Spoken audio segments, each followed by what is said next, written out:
All right, all right. Are we live? Are we live? Are we live? What's going on, everybody? I am your host, President Hotep Dubes, and we are on another episode of Hotep History Live. So, over the weekend, I saw Sinners, and let me just say, man, we're gonna get into the spoilers later, of course, because I want to break this movie all the way down. But I just want to say Ryan Coogler, man, super salute, man, to your work. You did an amazing job. An amazing job. This, in my opinion, is his best work to date, as well as Michael B. Jordan's work. They did a phenomenal job. All of the supporting cast, like everybody was on point. From a historic point of view, it was super dope to see. The early 20th century is a definite poignant time for me in my studies. So just seeing these different elements all throughout the film was super dope, from sharecropping to the wooden nickels to prohibition to the Great Migration to the black church. Like, there's so many different black American historical references and elements in this film. And as a history buff, specifically a black American history buff, this movie was phenomenal. Like, I really can't praise it enough. I saw it twice at this point, and I'm sure I'm going to see it again. So just off the rip, I just want to say, like, Sinners was a great movie. If you haven't seen it, I definitely highly recommend that you see it. Outside of like the one or two criticisms that I have for the movie, I honestly give it a 9 out of 10, 8.5, 9, strong 9 out of 10, just off of the strength of, how he put everything together. And honestly, one of my critiques, and we'll get to that, is really me wanting more. Like, wanting, so it wasn't so much of an indictment on the film. It was really just me really being prepared to watch a 3-hour Ryan Coogler film, set in this time and about this premise, especially with how he was just hitting these different beats throughout the film. So super dope. For those who haven't seen it, like I said, I highly recommend it. It's essentially an allegory mixed with vampires, mixed with black history, mixed with just everything.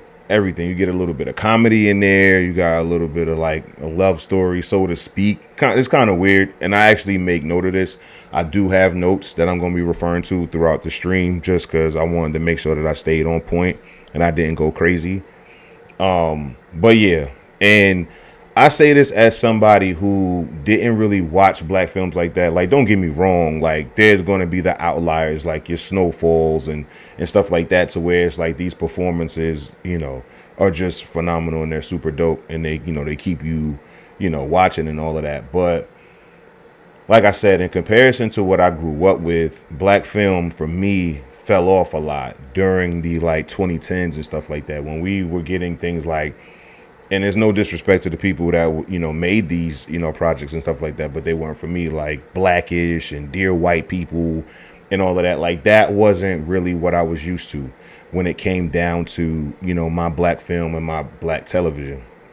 It just wasn't like that. Like I said, it was centered around the black characters. It was centered around the black narrative. It wasn't so much turmoil within the racial dynamics, even though they existed, obviously.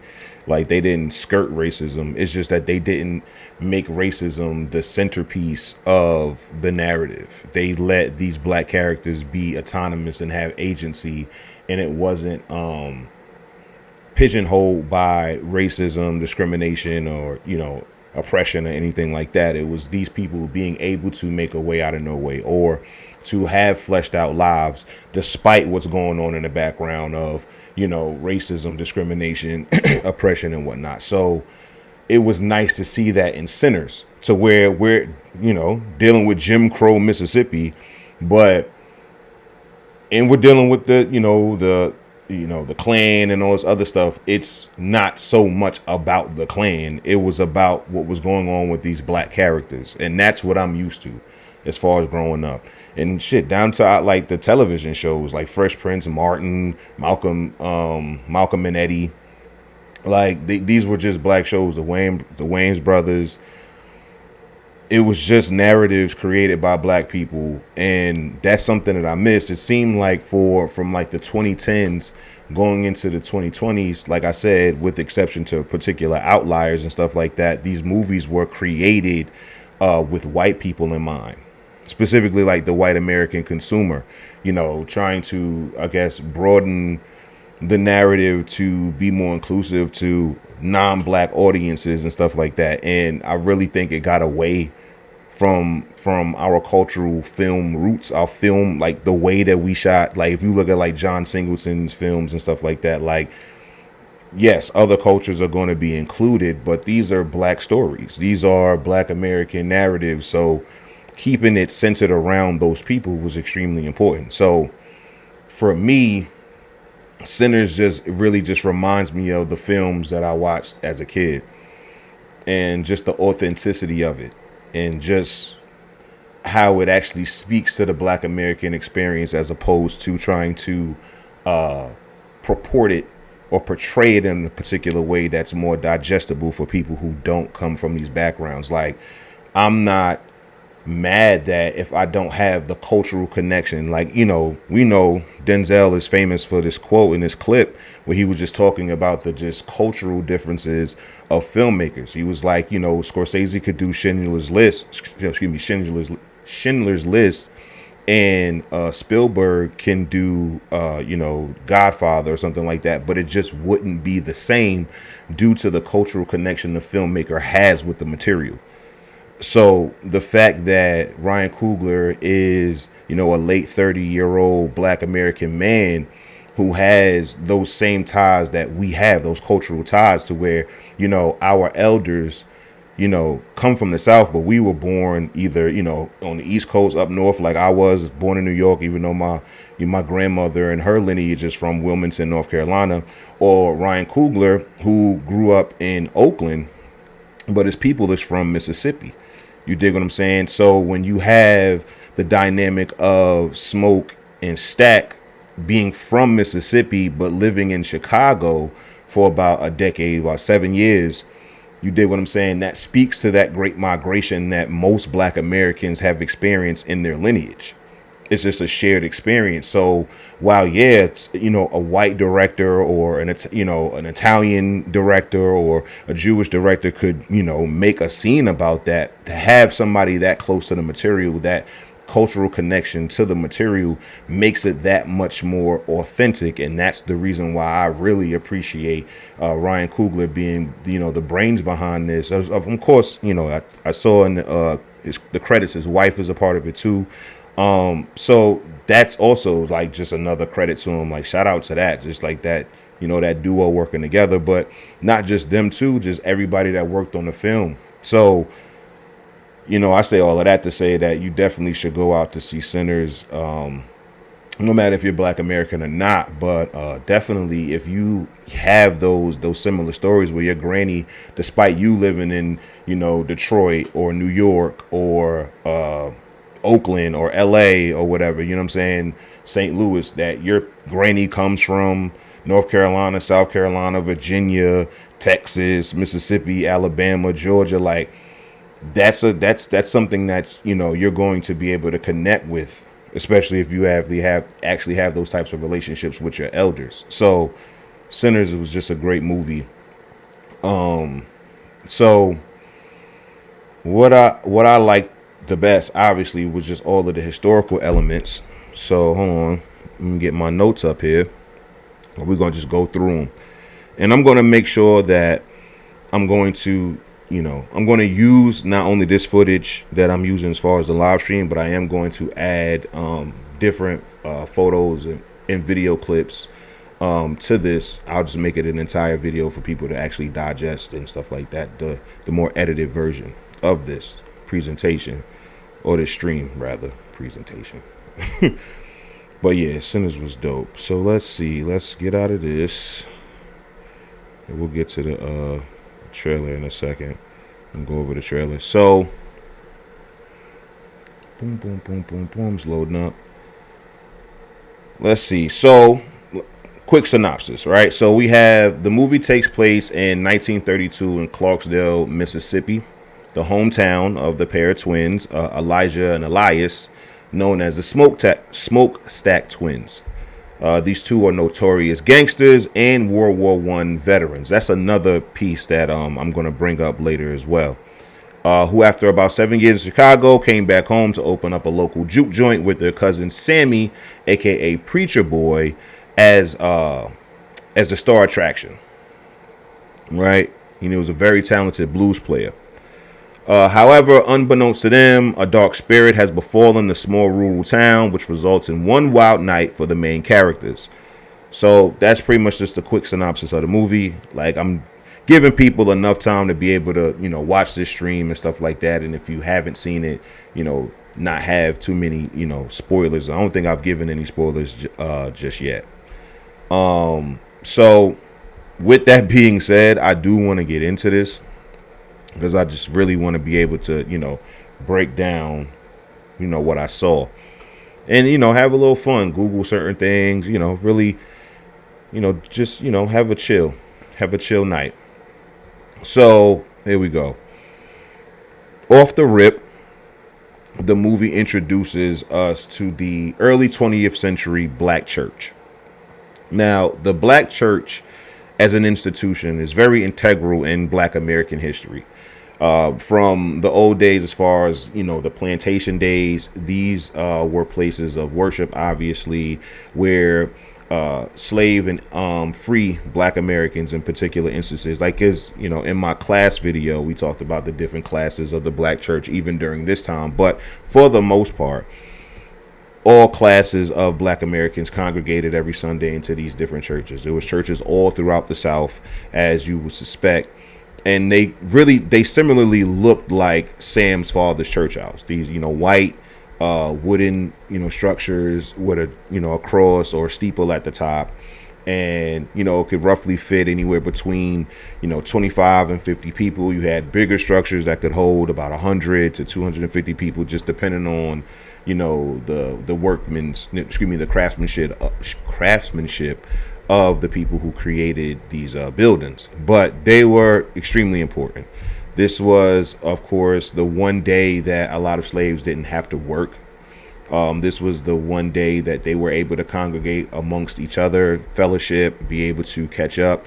There's actually it's a lot of black American traditions that come out of the church, and we get into that when it comes to Sinners. Of course, song, even dance, but even the concept of family reunions. Family reunions is inherently a black American thing.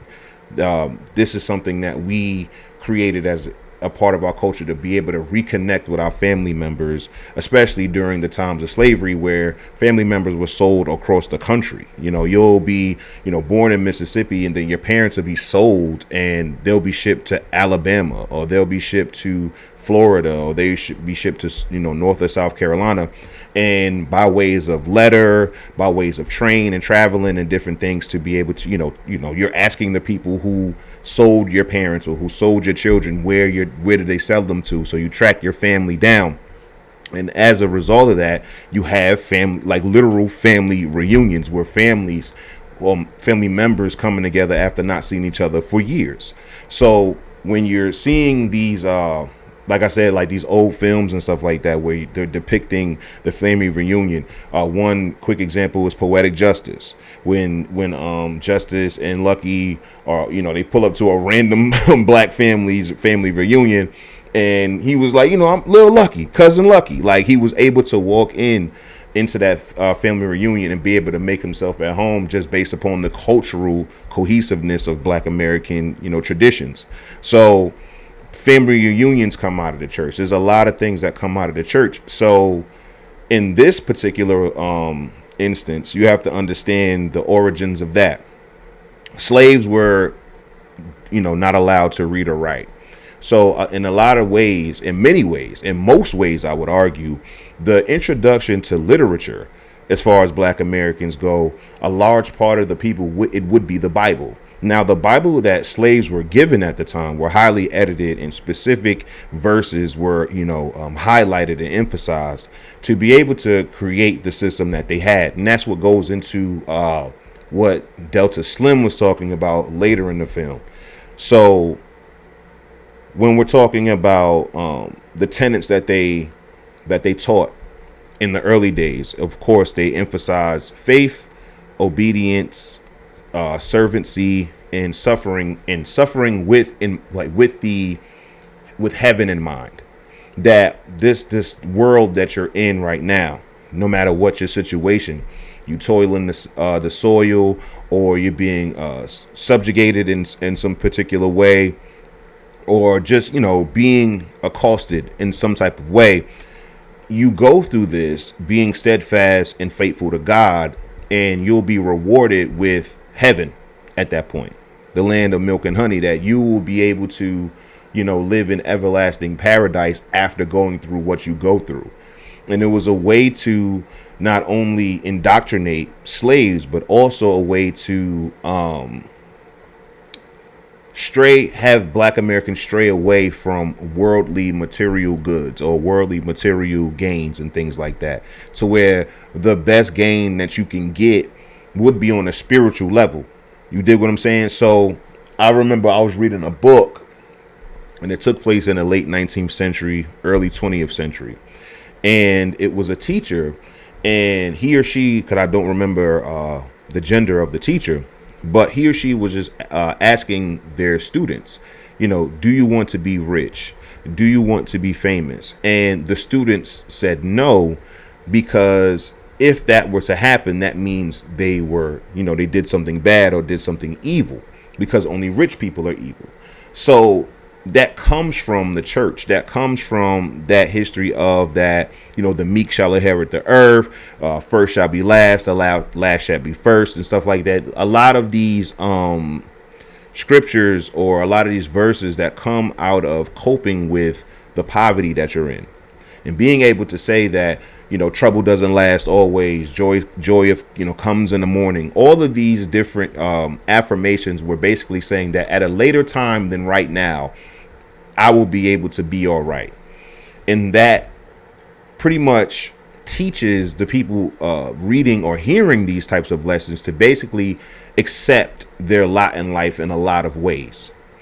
And the rebelliousness that largely came out of the youth largely came out of them rejecting that, because they had, bigger ideals, bigger dreams, ambition, and things like that, that did not always coincide with what their preacher or the church was saying, or what the Bible was saying, especially as more and more progress in Black America is happening. So we're talking about the late 19th century, right off the back of the end of slavery, going into the early 20th century, the early 1900s and stuff like that, where it's a lot more industrial things taking place. It's a lot more moving and shaking that's taking place. And so in the context of Preacher Boy and his father, they're in a rural town of Mississippi, and he has dreams of becoming a blues musician up north.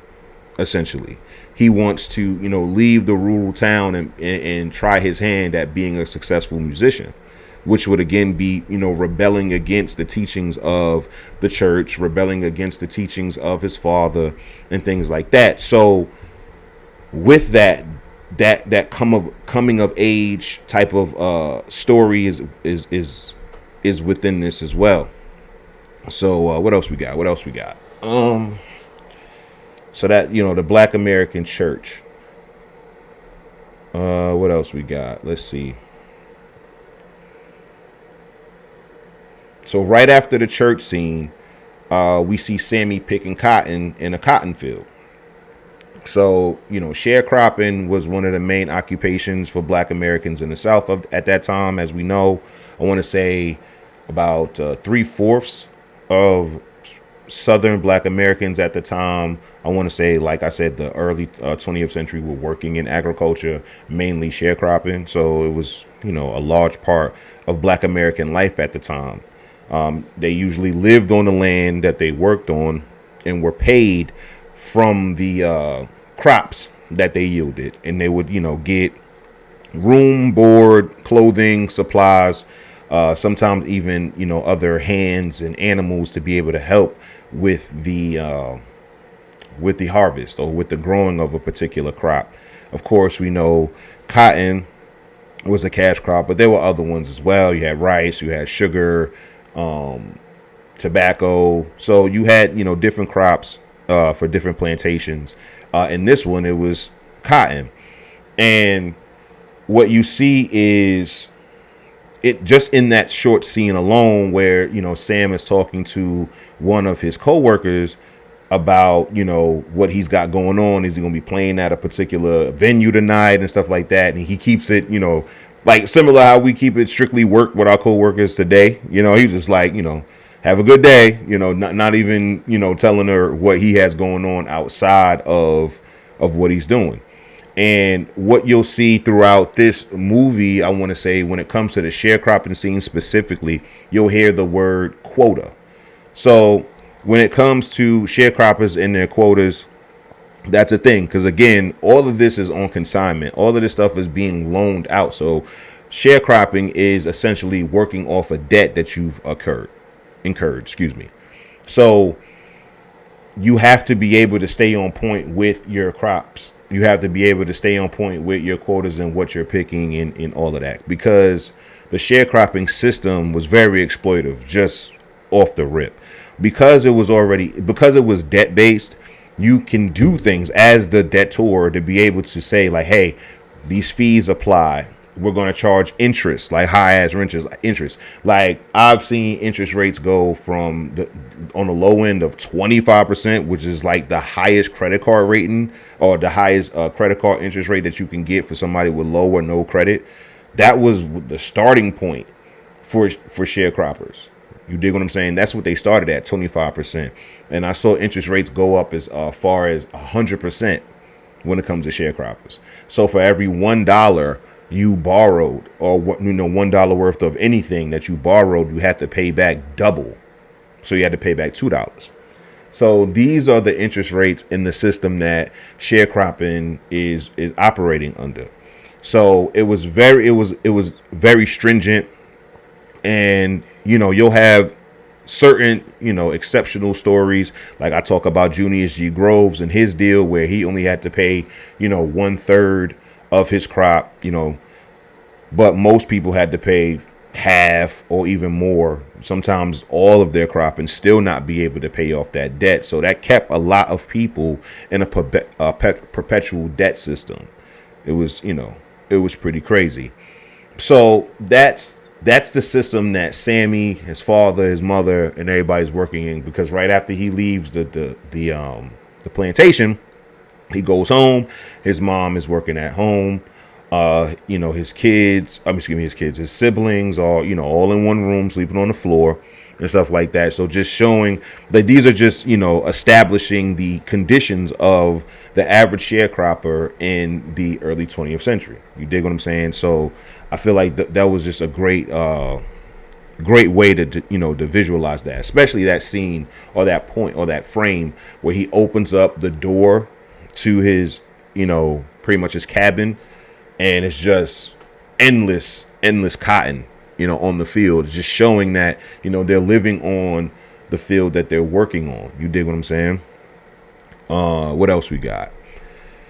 So after that, we're initially introduced to Smoke and Stack, twin brothers. So so I don't want to jump ahead. So they get introduced, right? And I love like visually how they're able to show them like smoking with each other, interacting with each other. I really thought that was dope. I watched the Ryan Coogler interview on the Breakfast Club, and he described how he was able to get that done, having twin consultants and stuff like that, and just learning how twins play off of each other, how they interact with each other, the connection that they have, and stuff like that. And he was able to capture that very well just off that establishing shot for Smoke and Stack. So I thought that was dope. I get them mixed up, I'm not gonna lie, but I want to say Smoke was lighting Stack was lighting Smoke's cigarette, but I could be wrong, and I'm pretty sure I'm gonna mess up like them in particular scenes, just because it was just in memory, it was hard to remember which was which. You dig what I'm saying? So you learn that they worked for Al Capone in Chicago, and they worked, in Chicago for about 7 years. You dig what I'm saying? And then you also learn that they're World War I veterans. So they fought in World War I. And, we talked about that when it came down to the communism video, just talking about how socialism and communism started to start getting its bearings in Black America and stuff like that when it comes to particular people like Cyril Briggs and Hubert Harrison, et cetera, those guys. So them being, World War I veterans, of course, is going to aid them in their combat abilities, their fighting abilities, being able to take orders. Like, there's different scenes where, they're referring to their military past, like the Asian character, which we'll get into, refers to that as well. So, they're working for, Al Capone. And one of the details I just looked up was the year that Al Capone was arrested. Now, Al Capone was arrested for tax evasion because they couldn't get him on anything else. Al Capone was arrested on tax evasion in 1931, and the movie takes place in 1932. So I think that was pretty dope that they, pretty much lined those dates up like that. You know what I'm saying? I don't think that was a coincidence at all. So they're buying a property. I forgot what type of property. It was like an old sawmill or something like that. It was like an old industrial building. You know what I'm saying? Wooden structure. And they're, buying it to turn it into a juke joint. And they're buying it from a guy by the name of Hogwood. Now, we won't know this until later, but Hogwood is a grand dragon of the KKK. You dig what I'm saying? And it's so funny because when they're having their business exchange with Hogwood, Smoke and Stack basically let Hogwood know, yo, listen, after we give you this lump sum of money, that's all the money that you're getting from us. We're not giving you another red cent. And if we see you or any of your clan buddies come by here, we're going to shoot y'all dead on the spot as soon as you cross the property line. And Hogwood responds and says, the clan don't exist no more. Now, this is actually pretty interesting. Now, of course, we will find out that that's actually untrue as far as it's concerned when it comes to the film. But the KKK did have peaks and valleys of popularity and membership throughout the years. So the KKK was founded in the 1870s, I want to say. So late 19th century. This was right after the emancipation, right after the war. And the KKK was formed because they were essentially paranoid about free Black Americans in the country. They were paranoid and they wanted to do everything in their power to keep Black Americans in check. You'll ask the, white people who, especially particularly white nationalists and stuff, they'll tell you that the KKK was created to be able to police Black crime because Black crime was so rampant back then. And that's not true. Okay. I will not deny that there were Black crime, was Black crime going on back then. I mean, there's no era of American history where nobody's committing crime. That's just not how it works. So criminals did exist, but to think that the KKK had to be created in order to police Black Americans in a way that's, solely being a positive thing and altruistic just to help white people is insane. Obviously they were a domestic terrorist group. So they're created during this time, and then to about 1915 to where they kind of fell off, and then they came back around 1925, and then going into like the 30s, and then it died down again, came back closer to the 40s, and then died down a little bit more, came back in like the 50s and 60s. And that's pretty much where like, that's where it kind of ended. Of course, the KKK still exists today, but it, you know, over the years, it kept dwindling in power and, you know, actual membership. Now you'll have people that will say like, you know, these people became like closeted KKK members and just, you know, infuse themselves into, you know, everyday life. Judges, police officers, you know, particular politicians and stuff like that. And that's true too, because in my Black American self-defense video, I talk about Black Americans having to defend themselves against the KKK. And once they kill these Klansmen, they unmask them and take their hoods off and realize he was the alderman, or he was the, you know, candidate for the Democrat senator seat and stuff like that. So that definitely did happen. So that's, you know, something that I thought was interesting, that for that to even be a line in the movie, the prevalence of that actually being a thing, to where it's like in his mind, he can say like, yo, listen, the Klan's not even hot right now. Like the Klan, like nobody's worried about being a part of the Klan. You dig what I'm saying? Because remember, when Sam was talking to one of the twins, he asked him about Chicago. He's like, yo, you know, I'm pretty sure, you know, Chicago is so much better than Mississippi. And Smoke or Stack said, you know, Chicago's nothing but Mississippi with tall buildings. You dig what I'm saying? That it's the same thing. And that's, I spoke to that in the Great Migration portion of my video as well, as far as like integration. I think that's what the video was about, the integration video, just speaking about how when we're talking about the Great Migration, we know that one of the mainstream narratives of the move, or the, you know, one of the mainstream catalysts for the move was racial discrimination, domestic terrorism, et cetera, lynchings and all of that was coming out of the South, you know, happening, you know, to Black Americans. And that's true. That's definitely one of the reasons why. But a lot of people don't realize that when we're talking about the experiences of these new, you know, migrants from the South, they still experienced the same type of racism. It's not like there were no lynchings up north or out west or in the Midwest. They were happening. As a matter of fact, Indiana became the #1 state for the Klan. #1 in the 1940s. It was the #1 state, had the most members of the Klan, and that's in the Midwest. So when we're talking about, you know, escaping particular, you know, racial discrimination or just, you know, particular domestic terrorism, while that definitely was a motivation for many people, the largest one was economic. Is that they were told that there was more economic prosperity up north, and in some ways it was, but in many ways it wasn't. And there's a study that shows that as far as the Great Migration goes, they didn't really see a net positive or a net positive change from people who move from the South to up north as a whole.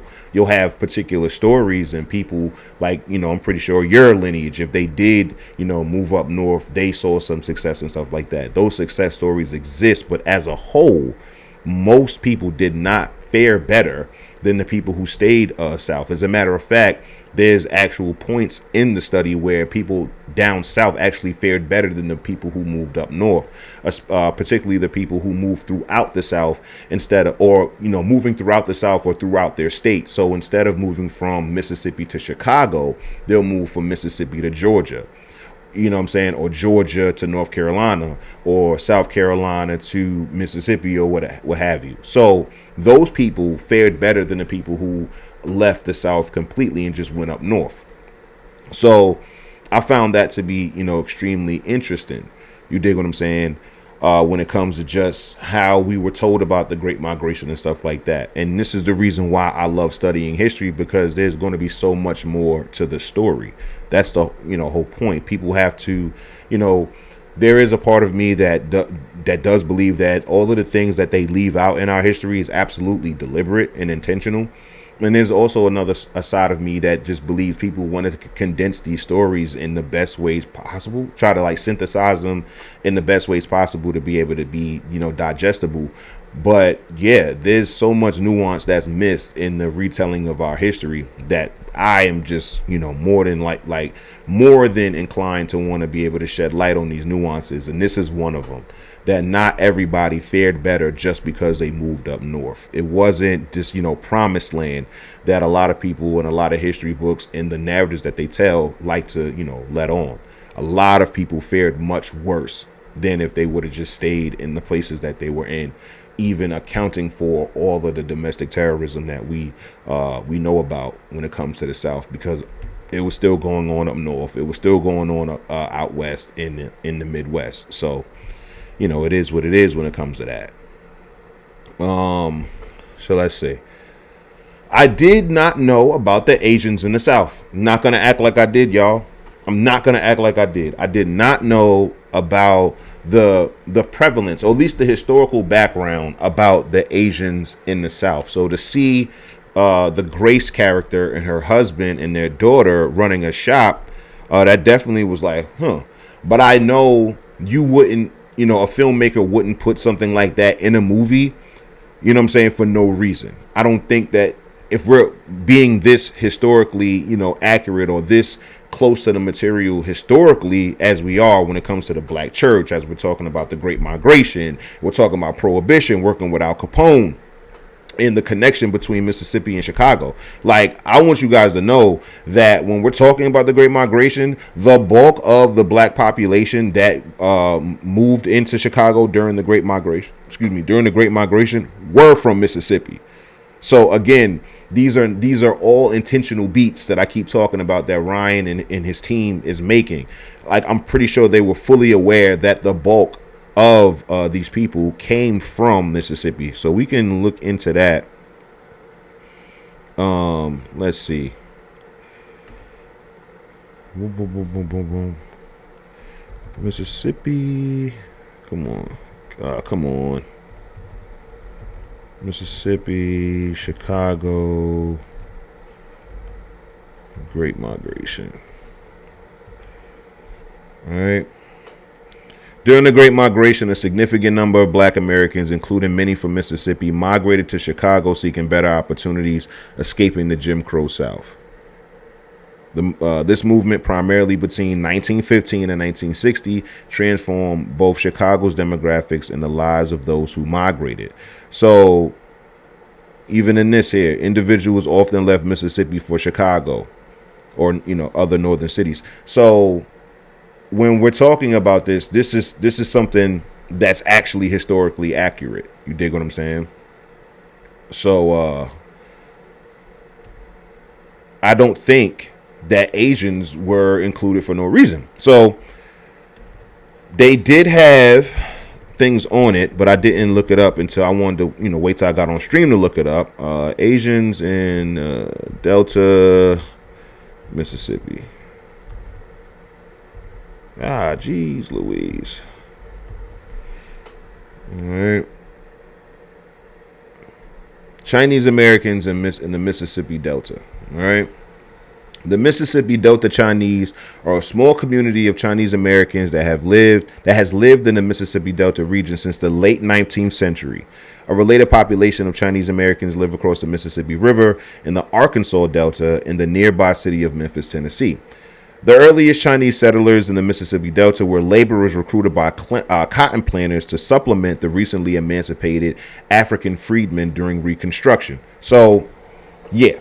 This is what you'll see, because I told y'all in one of my other streams or one of my other videos or one of my other spaces that once slavery was abolished, there was an element of like, fuck out of here when it came to black Americans, to where it's like, yo, we're not tilling your land and stuff like that. Like, no. And a lot of crops and a lot of land, eroded. The soil wasn't maintained properly. People who did not have the experience that these black Americans had tried to, up the mantle of this responsibility and failed miserably. Not saying that that's what the Chinese were doing. I'm pretty sure that they, got along as best as they could. It doesn't sound like it was a super large population to begin with. But yeah, you had a bunch of people trying to, supplement the labor that black Americans gave, and in the way that they did it. A lot of people don't really understand that these things just don't happen. You dig what I'm saying? Like I tell people all of the time, like consequences have consequences. The cause and effect of your present and how it relates to history is extremely important. Like the lampposts or the light posts that you walk by, the electrical lines, the cement that you walk on in your neighborhood, the houses, the buildings, the entire infrastructure of which you live in was created by somebody, was actually, settled and established by somebody. We're human beings who put these things together. So when we're looking at, let's just say, the shirt that people were wearing, the clothing that people were wearing in 18th, 19th, and 20th century America, it was largely from cotton picked by Black Americans.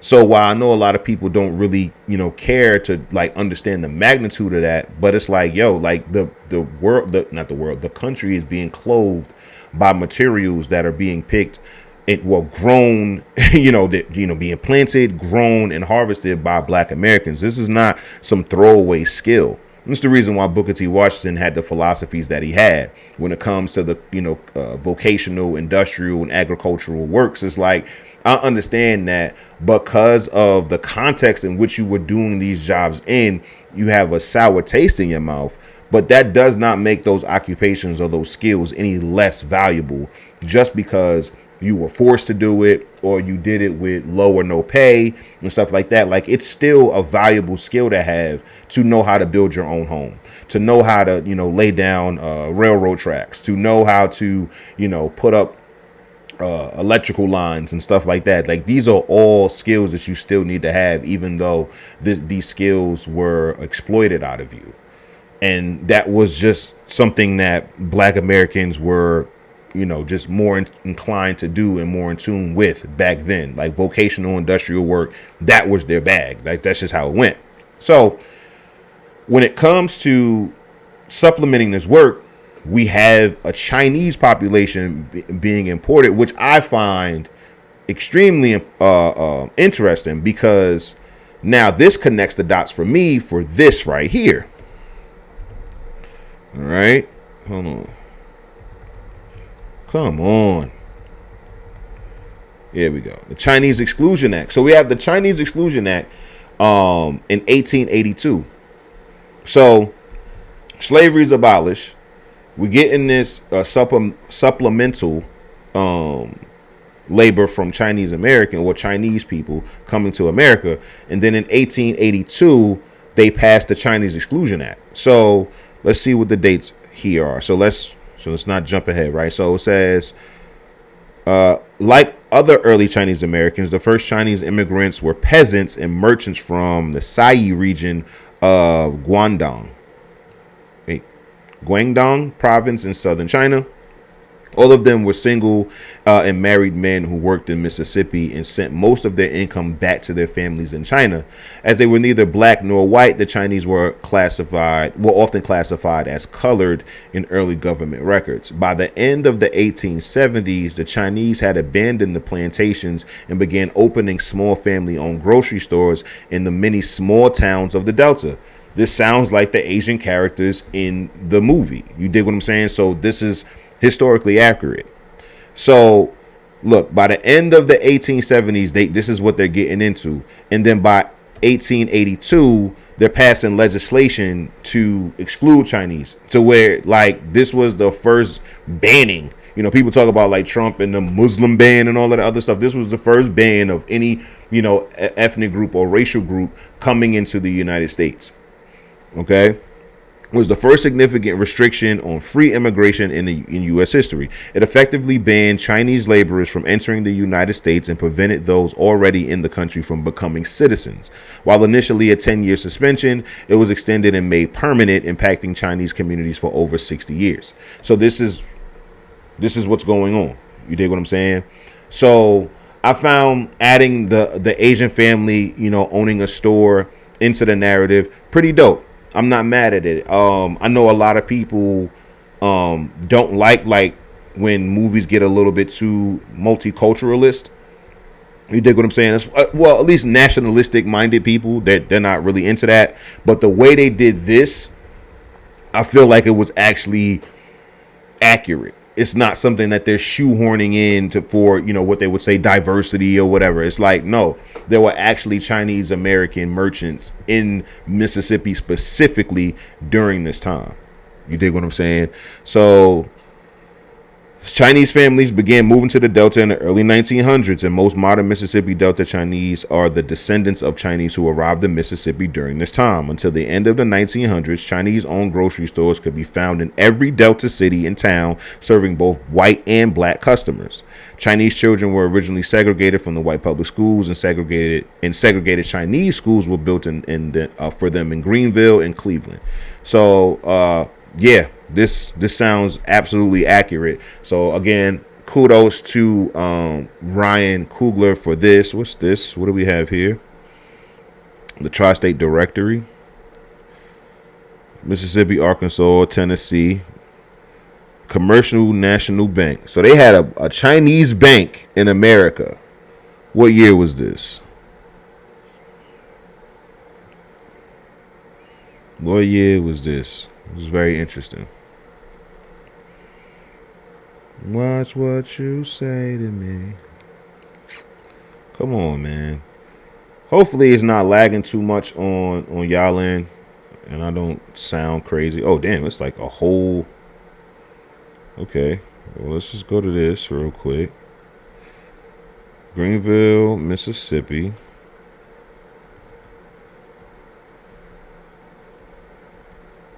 Remember, Federal Reserve System. So, it had to be after 1913, right? Wow. What do we have here? Oh, so they... Oh, okay. They telling me it's none of my business. They have these in Chinese characters, Jack. Not for you. Dong Ki Ko. Wow. So I guess I'm not going to get a date on this. What these Chinese? Oh no. Goyer Company? Okay. The Greenville Bank and Trust. Yeah, it's not looking like I'm getting anything. I'm just getting a bunch of Chinese owned businesses. Wow. So like Chinese food stores and Chinese spots have been around for a while. This is pretty interesting. Now, another part of the multicultural part of this was the tamale sign. I don't know if people, I'm gonna say I don't know if people, I'm pretty sure y'all noticed the store that was selling tamales. I know about the Hispanics being in the South at this time, a lot of them coming from Mexico and stuff like that, and for the same reasons, labor. I'm noticing a pattern. It's not too many Americans that wanted to do work. It's a lot of othering, and using that othering to justify exploiting cheap labor out of people. Something that we know about when it comes to history. You dig what I'm saying? But yeah, this was a Chinese directory of Mississippi, Tennessee, and Arkansas. Okay, it's written in English. We wish to express our sincere thanks to our countrymen and to our advertisers for their fine cooperation, which helped to make the publication of this directory possible. This directory is distributed free to all people of Chinese ancestry in Mississippi, Arkansas, and Tennessee. If there is any change or omission in the listings, kindly inform us, and we will be glad to have it corrected in the next issue. So yeah, this is just what it was. This is the same thing that Black Americans did. Same thing Black Americans did. We could get, like, they had, let's see, Black American Business Directory. And I ain't gonna hold you. I got one saved in my phone.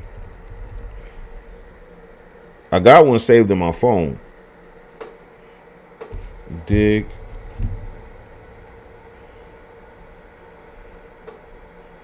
Just the Green Book alone, we can get into that. So let's see. Hold on. Gotta check for something real quick. But yeah, we definitely had black American business directories. It only made sense. It only made sense. You dig? So let's see. Boop, boop, boop, boop, boop. Oh, I clicked the stream on my own phone. Bugged out. I just wanted to share it. Yeah.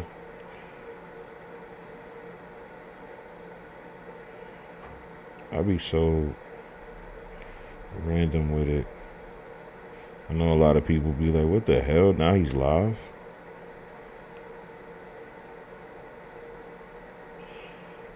Yeah. We gonna be working on it. So, there were black American business directories too. So, what's this one? Yeah. 1904. 1904. Watch what you said. All right. Can we enlarge it? Can we actually see it? Yeah. Boom. Man's Afro-American Business Directory and Guidebook for Greater New York and vicinity. So this was for pretty much the tri-state area up north.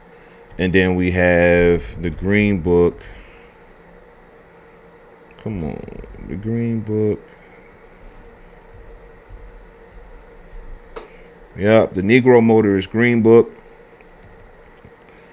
This was also created in the same vein to be able to, show black Americans where they can, patronize, and not run into any trouble. Because this is during, of course, segregation, Jim Crow, where black Americans just didn't have like free access to every establishment available. You have a bunch of people who say that they're for segregation and we were better under segregation. Like, I get the sentiment, but you guys have to realize that when we're talking about segregation, you're talking about it being illegal for you to be in particular places and for the police to be able to lock you up because you are in a quote white town. You dig what I'm saying? So I get that you're talking about how black Americans focusing on black American development, black American advancement, and black American spaces is preferred. And that's what we should be focusing on. And people in the past, because they were in segregation, they were focused on patronizing black businesses and making sure they made a concerted effort and a deliberate effort to make sure that they could do what they could with their dollars to support black businesses.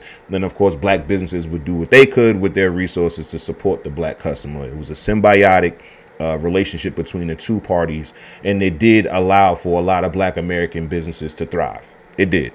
It did allow for a lot of black customers to be satisfied with their goods and services. So the Negro Motorist Green Book was created again in the early 20th century just to inform black Americans where they could, properly spend their dollar and not be, shunned away or anything like that. So, yeah. And I know that I can look it up too. So what we're going to do is we're going to go, let's see. We could just actually look up Negro Motorist. Jeez. PDF. There we go. We could just go to a PDF of one and we can actually dive in and see what they were actually like. Right? So this is one from 1949. Boom. It's talking about, this one is what? Vacation, pleasures beckon, sent for the Green Book Vacation Guide for rest, relaxation, and recreation. All right. And then, yeah, created by black men. You dig what I'm saying? And just letting black Americans know in wherever state that you're in, here's what's available for you. So in Alabama, we have all of this. In Arkansas, we have all of this in Alabama. They got all of this in Arkansas. Right. So on and so forth. And this is what most, black drivers would have in their car, like in the glove box or whatever, or they would have it with them when they would travel. So that way they can actually, find businesses that supported them. You dig what I'm saying? So let's see what we can get from the trailers, because we're gonna get more into the breakdown, but let's just see what they have as it pertains to just visuals and what we can look at. Yo,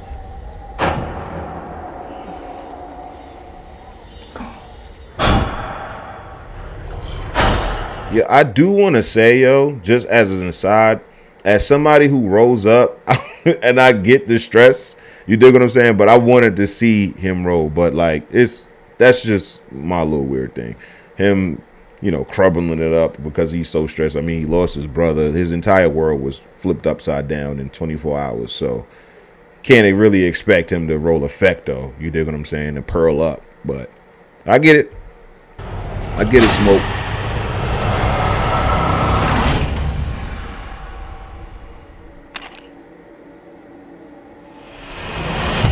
No, I don't even. I'll wait. Again, these shots right here, man. That, like, I was watching the interview with Ryan on the Breakfast Club, and he was talking about how he went to Byron. He was driving through Byron, Georgia, and he drove past a cotton field, first time seeing one in his life, and how that impacted him. And I thought that was a real poignant point. Like, I really appreciated him, having, honestly, the dialogue and the conversation that Ryan is having around this movie is just as important as the movie itself. Honestly, like, anytime that I've seen a clip or a whole interview of Ryan talking about the process of making this film, where he was at, in it, in his mind making the film, the elements and pieces that went into what him even wanting to make the film, like his uncle who was a part of the Great Migration and moved to Oakland, and because they both moved to Richmond at a particular time, he was able to just walk to his uncle's house, who played the blues all of the time, and how he didn't even really have a reference for the genre of music outside of his uncle, so he automatically associated the music with his uncle. And you connect that with him being in Georgia and seeing a cotton field, dog. Like, it's an experience, like, especially somebody like me who actually like reads 150-year-old books by black people and stuff like that, describing what it was like. They talk about how hot it was on their skin. They talk about how their hands felt picking cotton or picking particular crops and stuff like that. Like I said, it wasn't even just cotton. And you can honestly put yourself in the shoes of the writer. These are black people, writing their own narratives. And that's the reason why, like, I talk about black films needing black history too, but black films needing to center black Americans, because that's what I feel about our history. Our history should not be centered around any other people than black Americans. Nobody else's history is centered around other groups. It wouldn't make any sense. So when you have this filmmaker who is looking at a field that, even though this is not the same exact, crop in, 2024 or 2025, whenever he was there, this is the same acreage, this is the same location, and this is the same type of crop that was grown here for this long. And for somebody to walk the fields and be able to just look out at acres and acres of this cotton and visualize in your head and conceptualize in your head what it must have been like, not only for the slaves at the time during slavery, but also the sharecroppers, your cornbreads, right? Your Sammies. This is a sharecropping community that we're talking about. The audience in the juke joint were largely sharecroppers. You dig what I'm saying? So just understanding that and being able to put your mind in that space, it's extremely impactful, at least for history buffs like me. Super impactful. So I appreciate him just for being able to set these visuals up. Like, these visuals are so dope, man. I've been all over this world. I felt like that snake scene was foreshadowing, avoiding the bite. You dig what I'm saying? I feel like that was like one of those little foreshadowing things. Annie, shout out to Annie. I know there was some type of discourse as it pertained to her being like Smoke's mother or something like that, and they were talking about like colorism and all this other stuff. Listen, I didn't see too many trailers before I seen the movie. I only saw the one. You dig what I'm saying? But I didn't think that she was a mother character when I seen her in the trailer at all. So I don't know. That argument would seem kind of weird to me. But yeah. And then we'll get into the hoodoo part of this as well, because we already touched on like the church part. But the hoodoo is another prevalent form of spirituality in Black American history. Seen men die in ways I ain't even know was possible. So funny about that body on the floor. Like if you've seen the movie, that shot is actually funny. Love you, brother. Be careful. I will.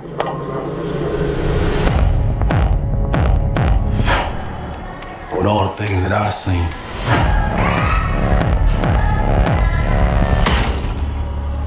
Man, yo, like the visual storytelling in this movie, man, the all white of the congregation, like, oh man, like just the all white building, the and you can juxtapose that with Sam coming in there with the scar on his face. You dig what I'm saying? Bloodied with the neck of the guitar, like. Oh man, just the visual storytelling. Like I'm telling you, those shots where they're driving through the cotton fields, like the intentionality of those scenes, because they did it several times. Like they wanted to show, they showed that a lot. Like it's almost like, but if you look at it like this, it's like the world that they live in is just this. They go into town, get their supplies and stuff like that. They bring it back to the land. You dig what I'm saying? Go to church, go into town, work the land. Go into town, go into church, work the land. So this is their world, yo. So when you're thinking about like the Great Migration and stuff like that, I told you one of the things outside of the course, the economic, opportunity and stuff like that, one of the major things that attracted people to go up north were the smoke and stack type of characters who came back home with fancy suits and gold teeth, and they got slick ways of talking, and they have all of this new city experience. Not only city, like as far as like, because they're in Clarksdale. I want to say they're in a small rural town in Mississippi, which is different from Montgomery. You dig what I'm saying? So not only are you in the city, but you're up north. You're in the Midwest. You're in Chicago, and we hear, pray tell, all types of stuff going on. Like, imagine how much news you're getting in early 20th century rural Mississippi about different places. The best you're going to get is a newspaper that you hope circulates in your town. And if it doesn't, somebody to at least deliver it from wherever they are delivering it to. You dig what I'm saying? Or wherever it is circulating. Books or word of mouth. Your family members coming back from up north and being like, yo, Chicago is this, Chicago is that, New York is this, Detroit is that, California is this. So they're getting all of this, information just by word of mouth. You dig what I'm saying? And of course, I told y'all about, the labor agents coming from these factories up north, coming down south to shop and cherry pick, hand select the best and brightest workers they can out of these different places in the South. It just so happened that those labor agents didn't really reach the rural towns just because they were focusing on the city. They were focusing on urban areas. So instead of going to, I don't know, like Savannah, Georgia, they would go to Atlanta, because the more urbanized you are, the higher the education, the higher the income, et cetera, et cetera. So these labor agents were hand selecting these Black Americans, right? So, what's going on, people in the chat? I don't even see that the chat was going on. Shout out to everybody in the chat, and we'll see about putting the Chinese characters in the chat GPT. That's actually pretty interesting. But what was I talking about? See, this is why you just got to focus on the task at hand. Because what was I rambling about? Ah, man, it was a good ramble, too. Damn it. What was we talking about? I don't remember. But I will say, though, that the visual, like I said, the main point was like the visual storytelling about all of this was like super, super dope. Super, super dope. See no demons, no ghosts, no magic. Till now. To get back inside.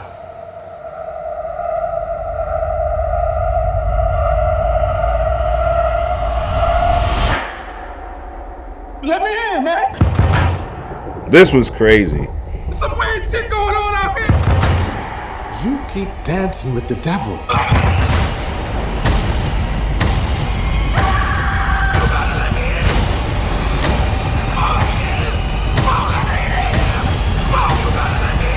Yo, if y'all, man, listen.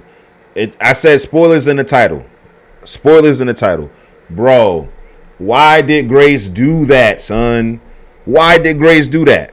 See, me, this is where I was like, again, I'm not mad at the movie or whatever. I'm mad at the character. Like, dog, if I'm at this point, if I'm Smoke, I'm like, yo, she got to go outside. Like, you react in this way. You know that your husband is a vampire at this point. Okay? You know he's a vampire. And they threaten the baby. There's absolutely nothing stopping them from them going to take your kid right now. So if the logic is, yo, listen, they're going to kill my baby and make her a vampire, the best way to stop doing that is to let them in to kill me. And then at that point, they are still free to turn your daughter into a vampire. So I just, for her to be the reason why the vampires stormed in, and the way that she did it, like you covered her mouth, then she bites your hand. It's like, bro, what? No, son. Should have knocked her little Asian ass out. That's what you should have did. You should have knocked out. Sorry. Should have knocked her cold the fuck out. That way we can prepare. Because if we don't say anything, like come in or let them in, they cannot come in. They can't. And we all know, at least us, the viewers know, that they're here for Sam. They're here for Preacher Boy because for reasons that we're going to get into. I don't want to jump ahead. One day he's gonna follow you home.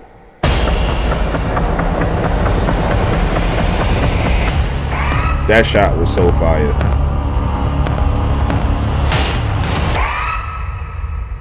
All right. So, and this is the second one. We've been See if gone a we long get some time. more scenes out of this one. We back now. So, that's what I was saying. So you're not getting much word back outside of your cousins coming home and all of that. You dig what I'm saying? So that's where, a lot of the proliferation of a lot more and more people are moving out because they're reading these newspapers, they're talking to their family members, they're seeing all of this different stuff moving and shaking, or they think that it's moving and shaking up north. But again, like I said in the scene where Smoke or Stack, I want to say it was Smoke, was talking to Sam and being like, yo, listen, dog, like, Chicago's no different than Mississippi. If you think that you about to leave here and like you not about to deal with no racism and you not about to deal with nothing like that you've been dealing with here, like, yeah, you don't like sharecropping. You don't like sweating in the fields. But dog, you go to Chicago, you're gonna be sweating in a coal yard. You're gonna be sweating in a factory. Like you're just changing the type of poison. You still gonna be doing back breaking work for less money. And that's the thing. one of the things that the study found out was that when you account for the fact that everything was more expensive up north, the money that you made wasn't that much more than the money that you were making down south.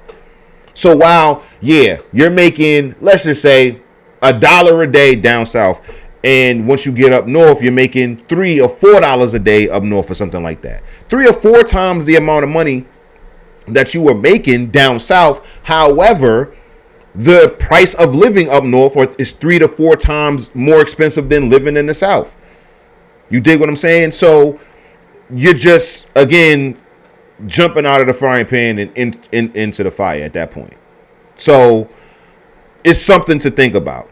And of course, the Pullman, I'm glad I stopped it here, like just the Pullman references, like the Pullman porters and stuff like that, and how they were integral too. So it's like, when it comes to the workforce of Black America at this time, we're dealing with, of course, agricultural work, and then work in the crafts and, you know, other industrial and vocational sides. And then we also have the service industry. So your waiters, your butlers, your cooks, your caterers and stuff like that. And of course, the Pullman porters were the workers on the train. Of course, this is where tipping comes from in America. And, you know, because, you know, the train operators and the owners of these companies didn't want to pay the Black Pullman porters actual fair wage. They pretty much said that you'll be paid based upon the benevolence of the white people that you serve. So if this white person deems or thinks that you're worth getting this $2 tip or 50-cent tip or whatever it is, it'll be upon that person. I don't think that you're worth that. You don't even have to say it. If that's what's happening, that's what's being done. You dig what I'm saying? You're not worth an actual wage. You should only be paid based upon what the people on this train think you should be paid based upon the service that you give. And it's actually crazy that is the history of it. And we're still pretty much doing that. Not even pretty much. We're still doing that today, to this day. You dig what I'm saying? So, yeah, that's a fact. Chicago just got tall buildings instead of plantations. That's exactly what Stacks said. So this is why I tell people all of the time that it wasn't just like the grass was greener on the other side when it came to moving up north. And a lot of people did move back down. Like Smoke and Stack are definitely representative of that as well. Like you did have people that moved back south. Now, of course, Smoke and Stack moved back south because they was ducking Irish and Italians back up north that they robbed. But, you know, I digress. You twins? Nah, we cousins. Man, I want to give Michael B. Jordan props for the way he acted in this movie. It was super dope. Kept me in the, like, his accent and stuff like that. Got a little bit, I'm trying to stay Southern, but it wasn't so jarring and out of place that you'll see in like other films and stuff like that. So I just appreciated the character that he had to play. And it's like, you can truly say that he is playing 2 different characters in this movie. Like, it's very clear that Smoke and Stack are 2 different people. For me, it's just because of my memory is not that great. And when they're referenced in the movie, I just forget who's who. But as far as the acting goes, you can definitely tell that these were 2 different people. You dig what I'm saying? There are legends of people with the gift of making music so true. It can conjure spirits from the past and the future. This gift can bring fame and fortune. Will somebody take me in your eyes? But it also can pierce the veil between life and death. Yo, listen. That was a great scene, but I do have my criticisms about that scene, about the piercing the veil scene. I know that's gonna be it. I know y'all gonna try to cook me. But I'm telling you, I'll get to that in just a second. I wasn't a huge fan of that scene as much as everybody else was. People are talking about how that scene, that piercing the veil scene, is going to go down in cinematic history. It's the best scene, in however many years. Like, I've been hearing nothing but great things about that scene. And so I'm willing to, be on that hill on my own. But there are some things that I have to say about that scene, and we'll get to that in a second. Listen here, this ain't no house party. Man, I wish this was quicker on the draw when it comes to pausing. But House party. this, of course, we all know this was so, oh my God, man. We got to get into it. Hold on. We got to get into it. Come on. The Sugar Shack painting. Yes, y'all. And you don't stop. Right here, y'all. Man. Now, again, this is what I'm talking about when we're talking about like cultural relevancy and what Denzel was talking about when it came to the Scorsese Spielberg analogy that he gave or example that he gave. Like this right here, this may not have been in your crib. You dig what I'm saying? If you're not a black American, this painting may not be that relevant to you. You dig what I'm saying? This may not mean as much. You may have seen it throughout your life. I'm pretty sure this is not the first time you've seen it.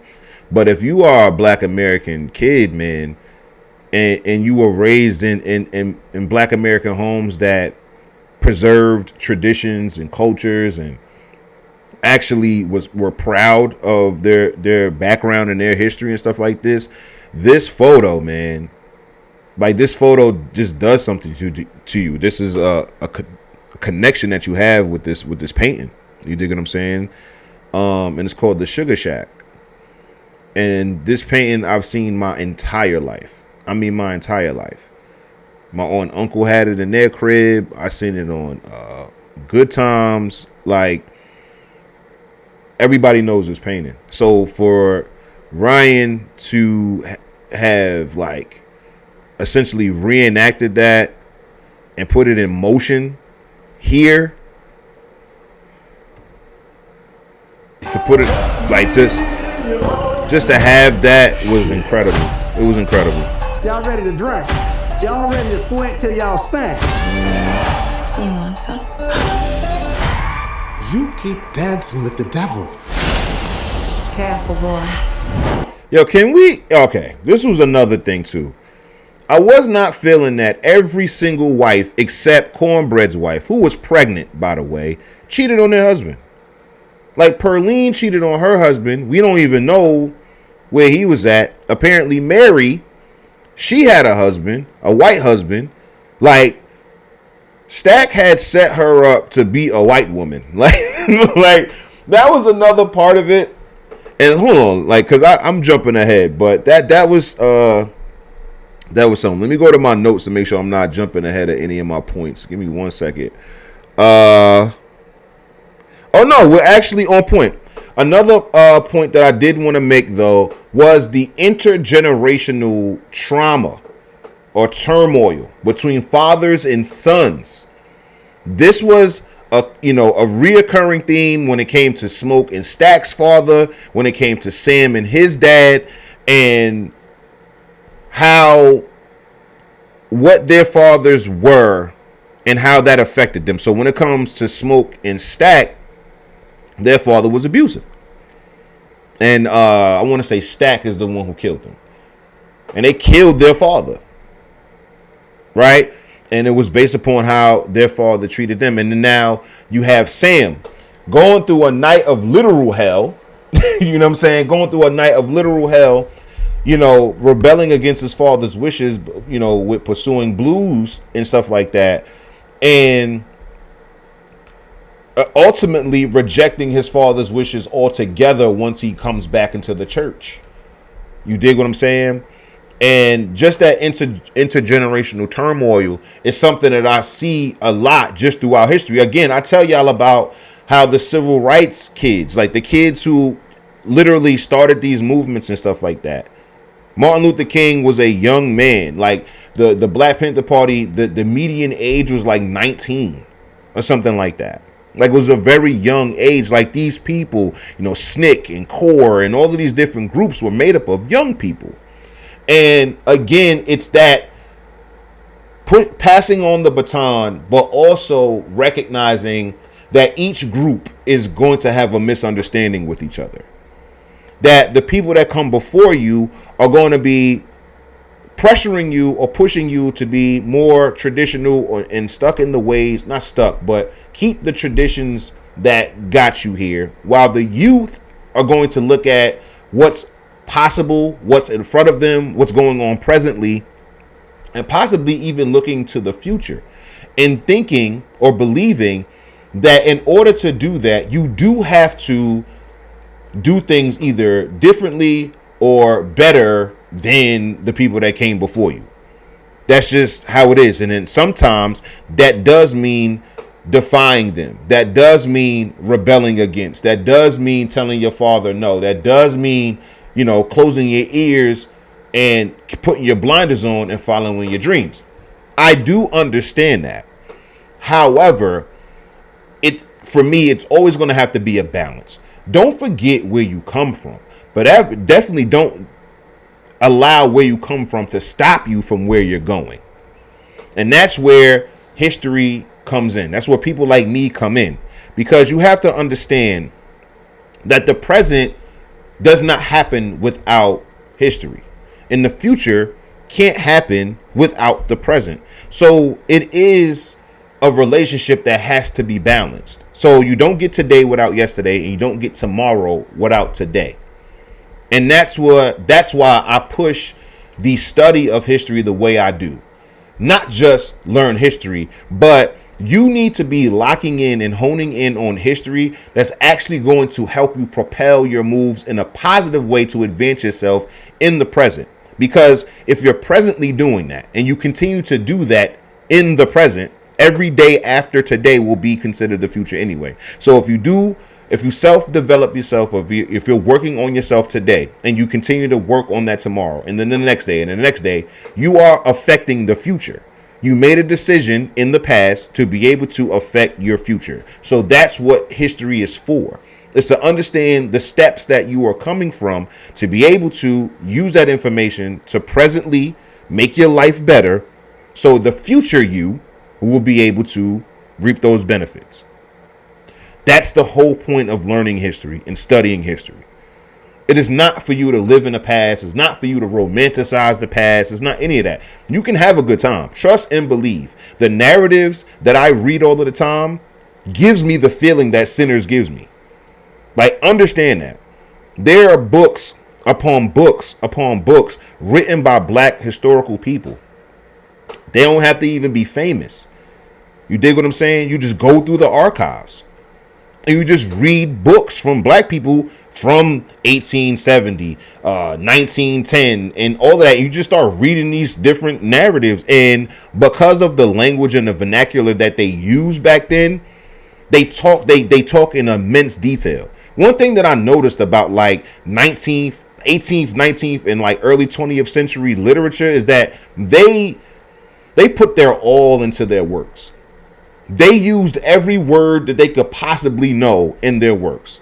I'm talking about, as far as our standards today, run-on sentences for days, just laden with commas and semicolons and shit, because they have so much to say. And when you have authors that are illustrated, like really illustrious like that, real like illustrative in their words, you can visualize exactly what they're talking about due to the language that they're using. They'll talk about the sun and its temperature hitting their back. They'll talk about all of these different things, like the emotions that they felt. They don't pull any punches. They keep it all the way 100. And so when you are reading these narratives the way I do on a consistent basis, and you have an active imagination, you can picture these things. You can picture them. So trust and believe. The feeling that Sinners, the reason why I have this respect for Sinners, or it resonates with me the way it does, is because of the narratives that I read. I watched a movie that takes place in a time and period in the country that my family comes from, and it's accurate.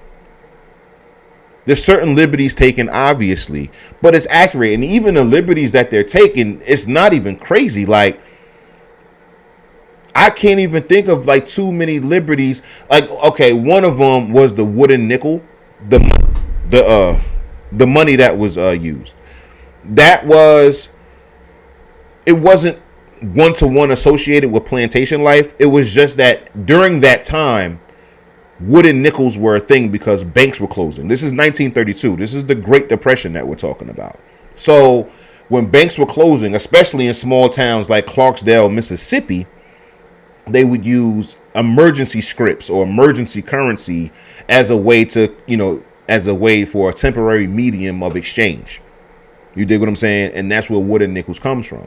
And so when you saw that conflict with Smoke, Stack, and Annie talking about, this plantation worker using, wooden nickels to, pay for his corn liquor, it's like, it's just explaining the times. You dig what I'm saying? But yeah, back to my original complaint. All of the wives are cheating for some reason. So I just found that to be totally funny. Pearline, why? You got the young bull, you know what I'm saying, eating you up in the back room. Mary, she get with she's originally in love with Stack, but then when she gets bitten, rocks with wait. Am I tripping? She originally gets with Smoke. And then bites Stack. I want to say. This is what I'm saying. Ugh, I hate that my memory is like that. But she was rocking, essentially got with both. You know what I'm saying? So that's how that goes. Let's see. Let's move on. I don't want to ramble. Delta Slim. One of my other favorite characters. Let's see if we can get a shot of him in the trailer. You gonna bite it off more than you can chew. That's crazy that this is in the trailer, but One day he's whatever. gonna follow you home. We got us a problem now. All right, so boom. Delta Slim, my man. I love how they introduced this character. So one of the things that I love about history is that no matter what, there's old people there. So this is 1932, and Delta Slim is how old? 60, 65, right? So let's just do the math, because my mental math is a little wacky. I ain't gonna lie to you now. Let's just say he's 65. That means he was born in 1867. As far as the movie universe is concerned, Delta Slim is a man who was born in the late 1860s. You dig what I'm saying? And he may or may not have been a slave, depending on how old he is or whatever. I mean, if he was born after slavery was abolished, obviously not. But, this is like fresh off of slavery being abolished. So sentiment, culture, everything that's going on in the South right now, he's growing up in the thick of it. You know what I'm saying? As far as this change. And he's growing up, and his character is a drunkard. Like, being totally honest, like, Delta Slim, despite him being one of my favorites, as far as his character is concerned, he is a man with an addiction. And this goes to me in what I was talking about as far as autonomy and agency when it comes to Black American history. Because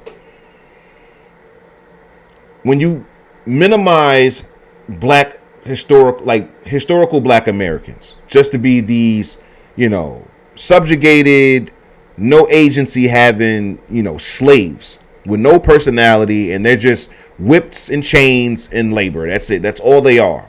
You honestly, in the way that I see it, the way mainstream historical Black people are portrayed, as far as the slavery days specifically, the Black people respond to it in a way that dehumanizes their ancestors. Because instead of viewing them as humans that were enslaved, they view them as slaves who are humans. That's what I've noticed. You take away personality, agency, autonomy, and all of that because you are just solely looking at them through the lens of the institution of slavery and not understanding the nuances of life. That humans are fallible, that there are going to be different instances where slaves are treated different, the times are different. Like slavery in the 16 and 1700s are different from each other, just like slavery in the 17 and 1800s are different. It's different eras of American history, there's different eras of American slavery, and all of these different nuances, they mean something. They're not just like these minute things that are happening. So when I tell you about narratives of, husbands and wives selling their spouses back into slavery, or that one story that I told where the son, after an argument with his father, rebelling against his father, sold his father to another person for profit. I remember there was a story that I told that I was reading on where an enslaved man bought his wife's freedom, had an argument with her, like a big argument after like 6 months of arguing or whatever. They had this one big argument and he sells her for $150. So he bought her for $75 and essentially flipped his wife for twice the money. He doubled his money on his wife. These are things that are actually happening. But when you're only looking at these people as slaves who are humans, you don't think that they're even capable of doing that. You don't even think that that type of thing comes to their mind.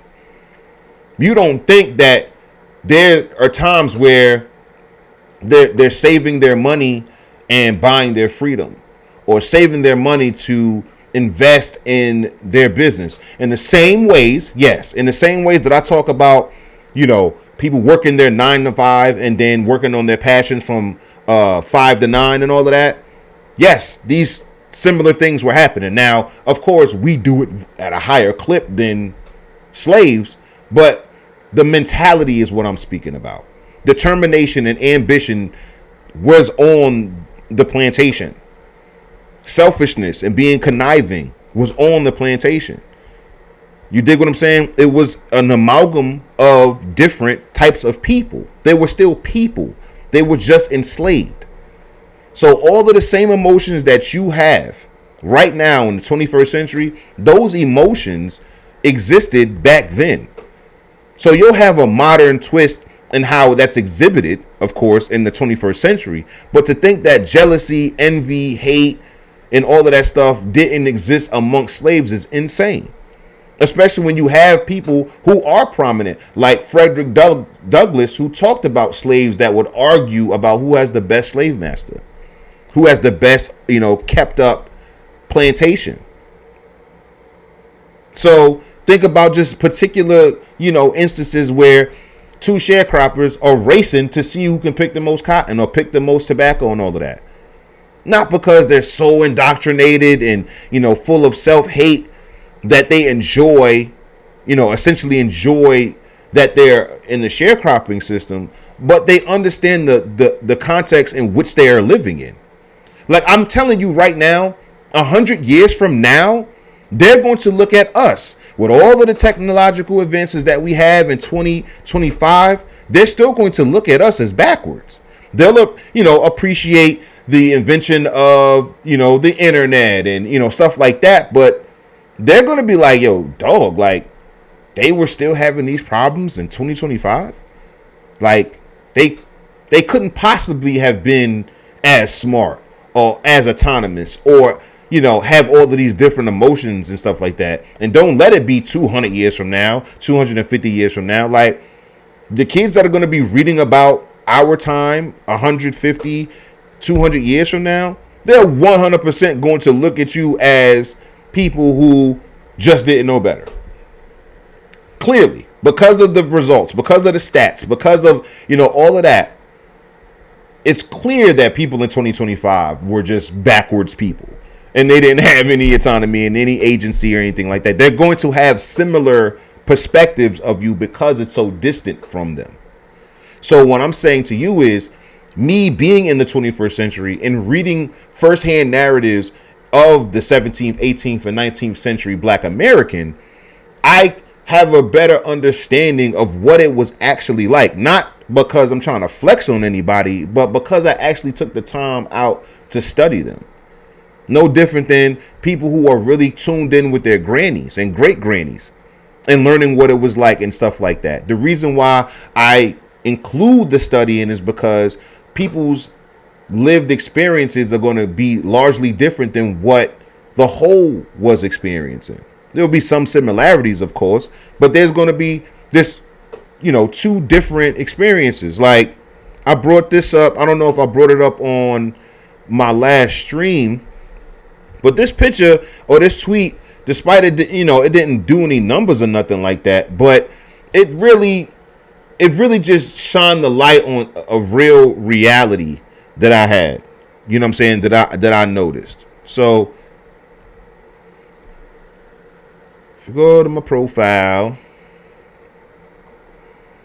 and we go to what?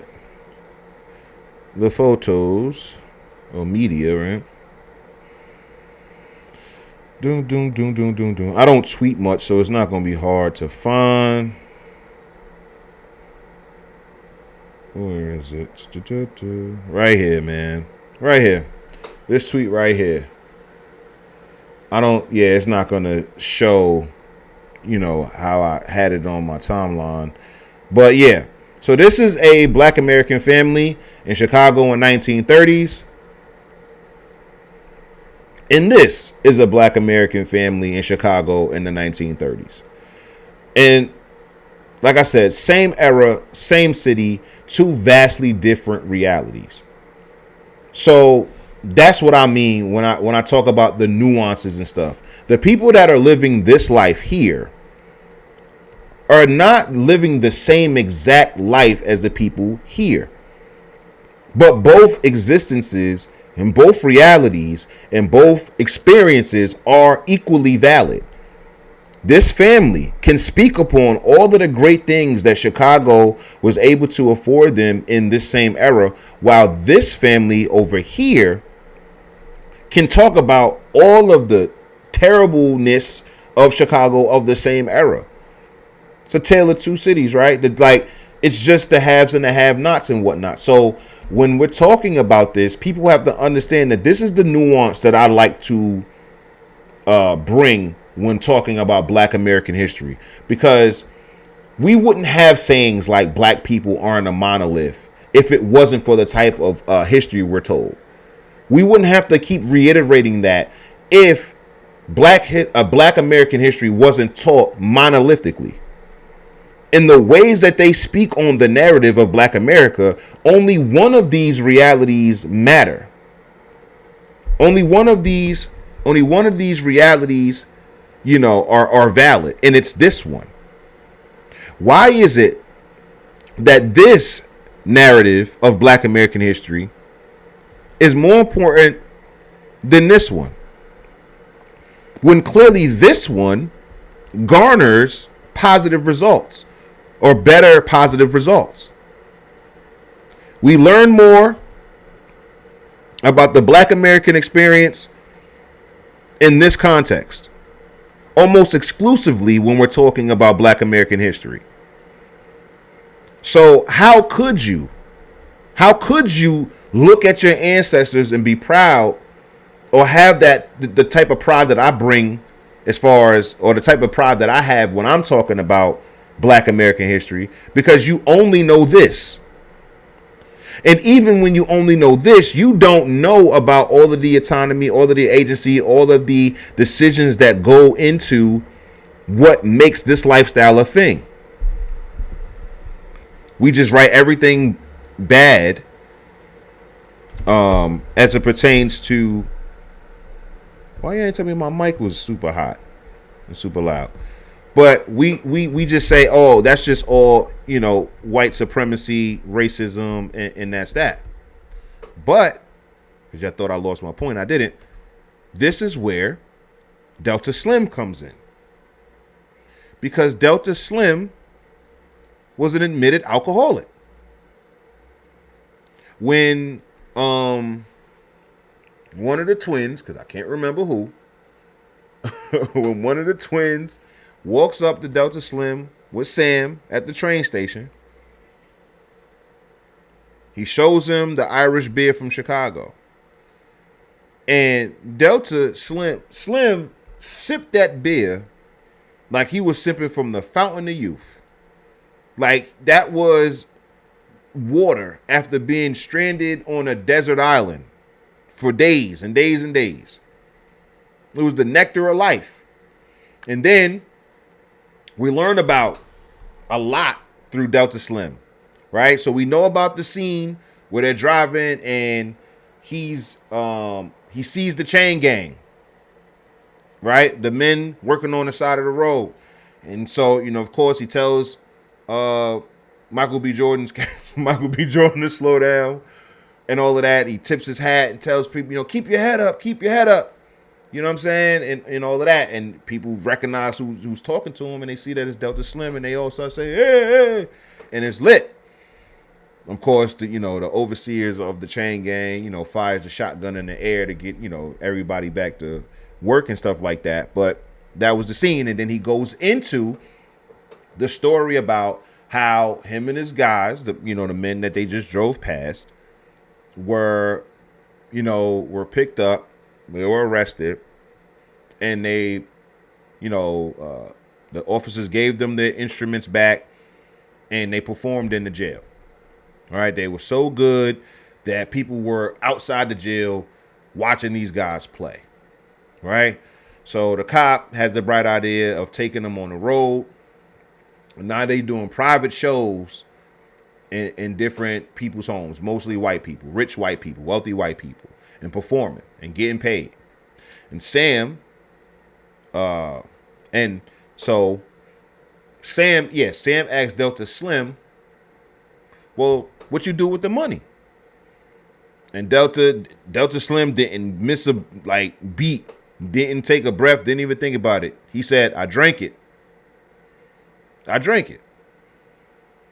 And that stuck out for me again because autonomy and agency is seldom given to our historical our historical Black Americans. You dig what I'm saying? Like seldom do you get to even have an alcoholic at this time, because people feel like if we talk about the shortcomings, mistakes, missteps, and all of that of our ancestors, we are now absolving white racism, discrimination, oppression, and all of that. And it's like, nah, bro. No. It's largely, I'm not saying one-to-one, but very, very largely, very closely, no different than today. We can watch videos of the government overreaching, being way too involved in our lives, dictating particular things like, shutdowns and wearing masks, or high-ass taxes, or it's something like when we're talking about the 80s and 90s with, mandatory sentences, drug laws, all of these different things. But to think that your mother didn't get up and go to work every day and make decisions with her paycheck every week or every 2 weeks, even though the 94 crime bill existed, that's not true. You can talk about Black American behavior in 1994, understanding that there was a crime bill that was passed that was locking Black people up left and right, and still also understand that there were people who were actively committing crimes and actively going to work every day, who were actively taking care of their kids and actively abandoning them. Like, that is the nuances of life. To think that, again, 100 years from now, they're going to look at that and there's going to be a lot of people being like, well, it was the 1994 crime bill. Of course, everybody Black is getting locked up. And then you'll have people who were adults back then being like, nah, I didn't go to jail. I went to work. I got my degree. I did this. I was able to build wealth. I was able to, move my family out of the hood. Like, there's a whole bunch of people who that did not happen to. So again, while we are very sensitive to these times because, again, the distance from today till then, the connections of the government and the terrible things that they've done to Black Americans, and that being a through line throughout the history, and all of that, it's easy for people to disconnect these historical people from their own feelings and their own ambitions, their own views on the world. Delta Slim wanted to drink. That's what he wanted. And I'm telling you, I've read plenty of slave narratives, ex or former slave narratives, sharecropper narratives, free black American narratives, where drunkenness and vagrancy was a thing. That's what Delta Slim got arrested for. Now, were there white people or white sheriffs or white positions of authority who would abuse the laws and be like, yo, you just walking at 7 o'clock at night is vagrancy, so we're gonna lock you up? Were they doing that? Absolutely. Being in between jobs. Like, you got a bunch of people who were just freed from slavery, looking for work, or, you know, transitioning, and then in the midst of them transitioning from plantation to their own homes, or plantation to another plantation to another, you know, state or whatever, they're locking people up for traveling and calling it vagrancy. Now, with that being said, there were vagrants. There were people who were engaging in vagrancy. There were the people that were drunkards who slept on the side of the road, who didn't have any real direction for themselves because they were either institutionalized via, you know, the institution of slavery, and did not have any other ambitions or determinations outside of the work that they did. And once they didn't have that work anymore, or were first forced to do it, they did become drunkards. They did become vagrants. They did become criminals. They did become what we would call the dregs of society. Those are choices that were made. Just like in 1994, and all of the circumstances that, you know, were surrounded around being in urban areas, inner city ghettos, and all of this, you know, trailer park, all of that, being in these low income environments, and then choosing to commit crime, choosing to sell drugs, choosing to rob, choosing to, you know, steal cars and all of that other stuff. Was there a government, you know, forcing you to commit those crimes? No. Did they create an environment or help foster an environment that made it easier for you to fall into those traps? 100%. But to think that somebody forced you to commit the crime, we're not going to have that. But because of the situation that you were in, the environment that you were in, you made the decision to do what you did. And that's the same thing that Delta Slim, for me, illustrates or represents in the film.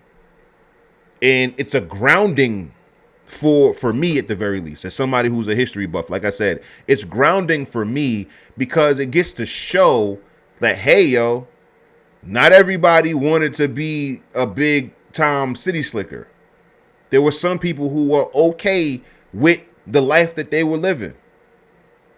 I'm good at the harmonica, I'm good at the piano, and I'm good at drinking. If I can use those two former skills to get the latter result, I'm going to do that. And that's what ultimately got him to agree to the deal, that he's going to get a higher amount of pay and all of the booze that he wants. That's it. He's not worried about getting a big old mansion. He's not worried about moving up north. He's not worried about building wealth. He just want to make sure that he got his drink at the end of the night. That's it. That's all he wanted out of life in this particular context. So to think that that wasn't actually true or wasn't actually going on during that time would just be you not willing to accept the nuances of history. That there were bums. They were talented bums, mean bums, like whatever, but they were not trying to do anything to really further their life outside of their next fix. And Delta Slim was very, very clear on that as far as what his character was. He appreciates his friends and family and all of that other stuff, but understand, it's about the drink. It's about the alcohol. So that's what, Delta Slim represented for me. An older guy. So it allows us to be able to think about the years that he grew up. And I'm not saying that there weren't things that he went through that maybe brought him down this path of alcoholism and stuff like that. Who knows what triggered that?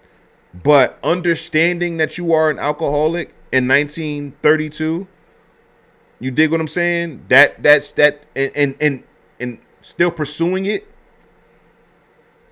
That speaks to choice. That speaks to autonomy. That speaks to agency.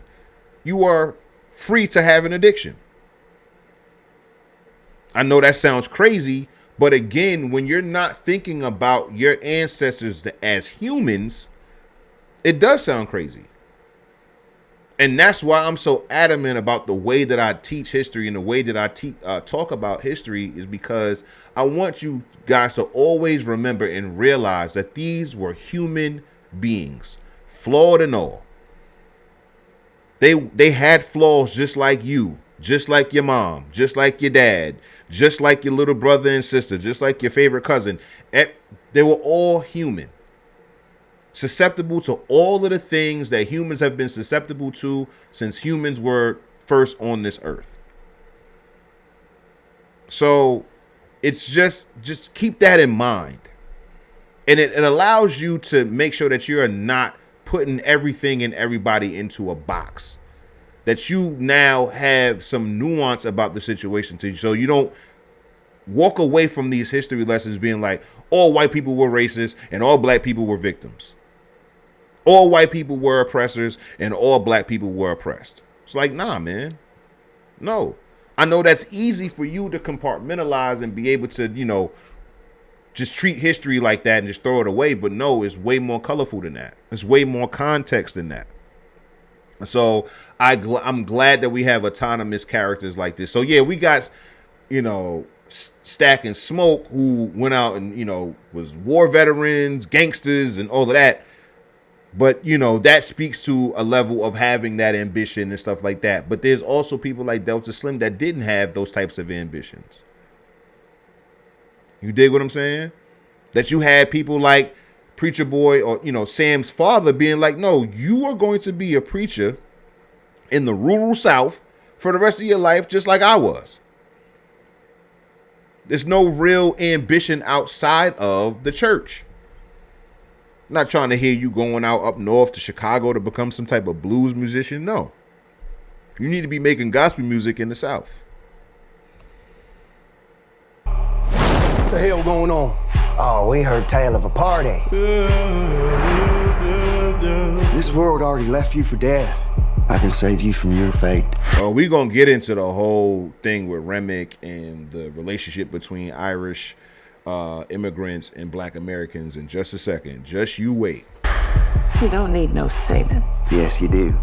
And you are? Shout out to Courage the Cowardly Dog. There's absolutely no way Ryan can convince me that was this scene was not inspired by Courage the Cowardly Dog. There's no way. Shout out to Eustace and Miriam. Out. Your way out. Don't cry. Is all better now? Yes, I lied to you. I don't believe in magic. Ghosts, demons. Just power. Somebody please take me.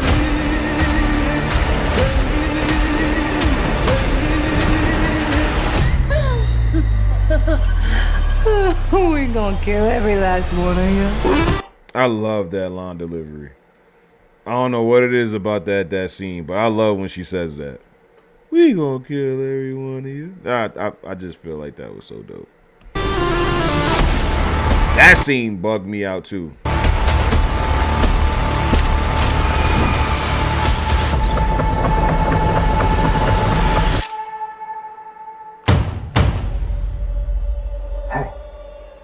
I ain't mean to scare you.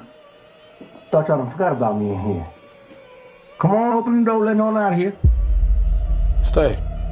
It's you? Of course it's me. Open the door. That ain't your brother.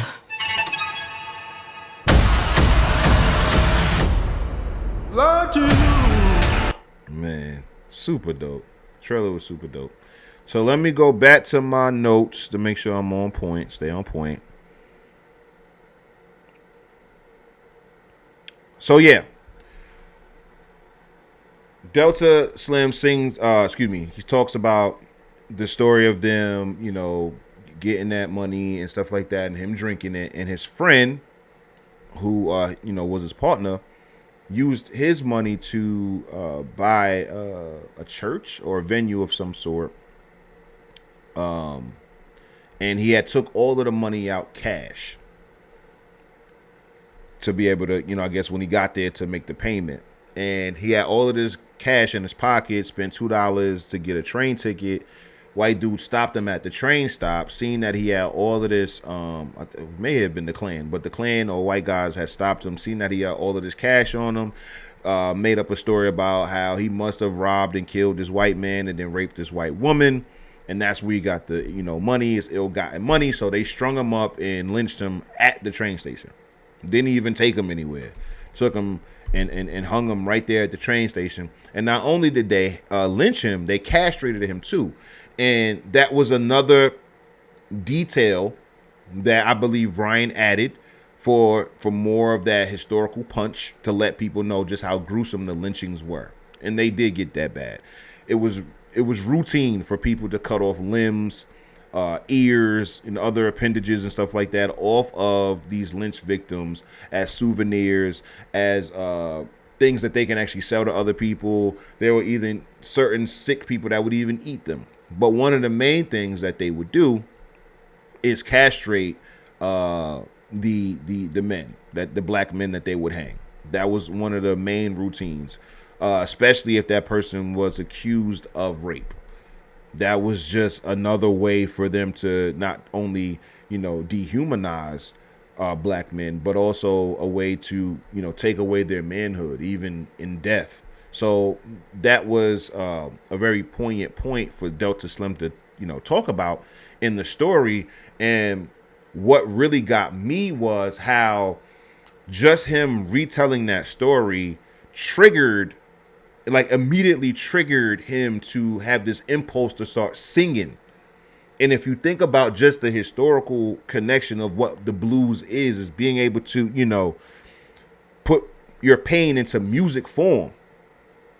It was him, especially when you realize the audio of the lynching and all of that stuff is being played while Delta Slim is telling this story. He's reliving that pain when he's telling that story. And it triggers an immediate response for him to start singing out that blues.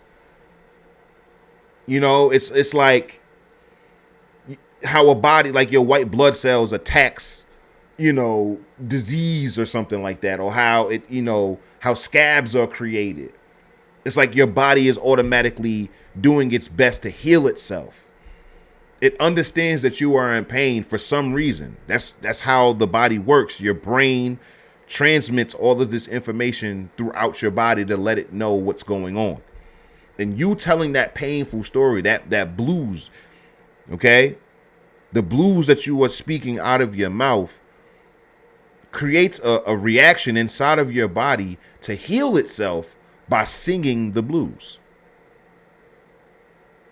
By allowing that music to soothe you of that pain that you were just expressing. So I found that one time right there, like that's another just a poignant point of the film. And again, this is, this stream has been going on for a little bit now, but this is the reason why I really, really enjoy this film. And hopefully, as you guys are hearing this, you understand more and more why I'm rocking with this film the way I do. So Delta Slim, I just wanted to have that breakdown of, of his character because of just how full his character is. He ended up sacrificing himself, found that to be a little wild or whatever, but, he sacrificed himself to be able to create that diversion for, for the other members of the cast to be able to get out of the juke joint. You dig what I'm saying? So I really appreciate the character that is Delta Slim. So moving on, Cornbread. All right, we get introduced to Cornbread. So this is still early in the movie. Like I said, I wanted to really slow walk my breakdown because it's so much there. And I'm pretty sure no matter how slow I walk this, there's still going to be things that I miss just because of how densely packed this movie is when it comes to, just Black American history.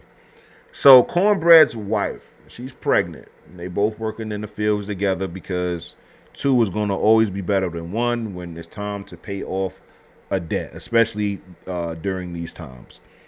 So, like I said, Smoke or Stack, I can't remember. They pull up on Cornbread, and he like, yo, dog, I got this new proposition, and I think you might want to hear this. And he was like, man, I got a quota. Cornbread is telling him like, yo, I got a quota. And Michael B. Jordan's like, yo, dog, fuck your quota. And he was like, yo, you talking to me in front of my wife. Cornbread is like, you talking to me in front of my wife like that. Don't disrespect me. And Michael B. Jordan was like, yo, well, then fuck your wife too. And he was like, what? Cornbread was like, what the hell you say? And Michael B. Jordan was like, what I mean is she gonna really want to fuck you after, you make the money that I'm talking about. And said something like, yo, she'll even like give you head or something like that. So now Cornbread is like, you playing with me and my wife now. I'm about to beat your ass. Stop playing with me. Right? And before Cornbread could, make anything of it, Cornbread's wife is like, hold on. Let's hear him out. How much money is he talking? And I felt like that scene was just so dope to me. That scene was just super dope to me to where it's like, she's like, yo, listen, man, I don't care about none of these words. I am a sharecropper, dog, and we got to make quota. And this nigga is talking about us not having to worry about the quota. Before he said fuck me, he said fuck the quota. And then he also told you that you was going to be able to make all of this wild bread. So let's hear him out and let's see what kind of money he's talking. Like, fuck feelings at this point. Like, that don't matter. I heard that we have an opportunity to make mad bread. Or make more bread than we making right now. You need to hear that man out. And sure enough, Cornbread hopped his big ass in the car and rode off with him. So shout out to Mrs. Cornbread for that. I felt like that was dope. So yes, we talked about Annie, right? I want to say that's Stack's wife. I don't know, man. I'm not gonna lie. I think it's Smoke. One of them. I can't remember which is which. I'm not gonna keep stressing myself. All right. Okay. In fact, we just gonna look it up. Okay.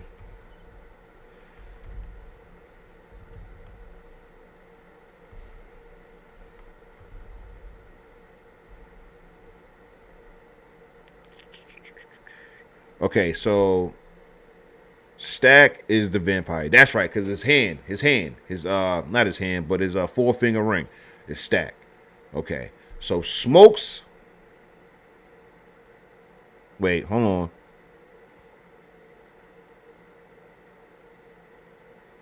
Stack has the love interest Mary. Is that true?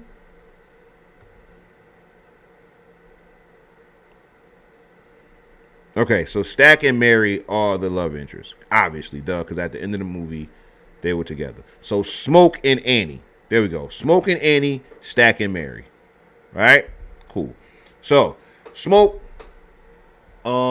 visits Annie. Well, first he visits, their deceased baby's grave, which was buried right in front of Annie's business. He meets up with Annie, and they're talking about hoodoo first and stuff like that. And so hoodoo is a traditional spiritual practice among Black Americans. You dig what I'm saying? It's an amalgamation of like Christianity and voodoo and just with a Black American twist, essentially. So it's not voodoo, it's not Christianity, it's not Catholicism. It's like a mixture of it all. And that's what hoodoo is. Has similarities throughout. So this would be the second largest spiritual practice among Black Americans next to Christianity, which was in this particular setting introduced by white Americans, slave masters, or slave owners. I don't like to say masters, slave owners, and stuff like that. So there's this battle. So not a battle, but there is this comparison or juxtaposition of these two spiritual practices in many ways. So Smoke is, of course, being like, yo, I dig what you're saying, but it didn't save our baby's life. And all throughout the movie, Smoke really, like, he respected it, but you could tell he didn't fully understand it. So when it comes to certain rules that she's given him that can and can't happen, you dig what I'm saying? When it was time to revive, like, he wanted to revive Stack. Stack got bit by Mary, and he was like, "Come on, Annie, can you bring him back to life?" And she was like, "No, it don't work like that." So there's a level of like, I have a respect for it because the mojo bag that you gave me has been keeping me alive, but I don't understand it because why couldn't that have saved our baby's life? And I don't understand it because later in the movie, when my brother gets killed, you can't bring him back to life. Now, of course, this can speak to like his misunderstanding of what hoodoo is and what it's capable of doing, and the do's and don'ts of that spiritual practice. You dig what I'm saying? But it is to offer another side of spirituality of the characters in this movie.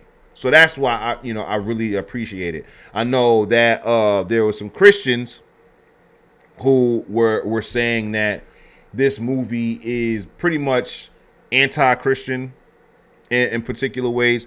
And I'm not like everybody else that's quick to like shit on Christians and stuff like that. I grew up Christian, so I still have a respect for the religion.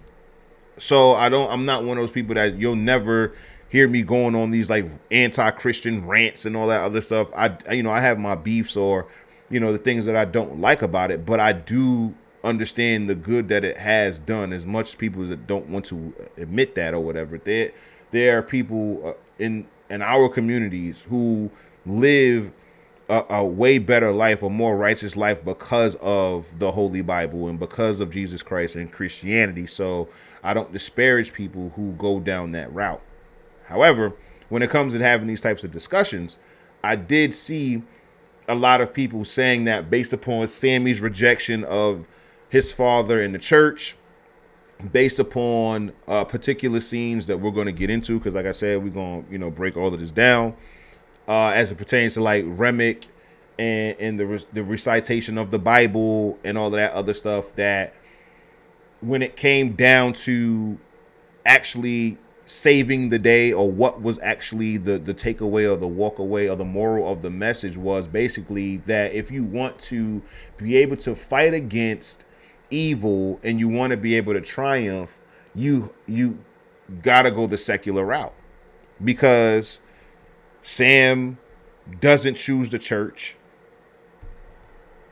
and goes on to become a very legendary blues musician.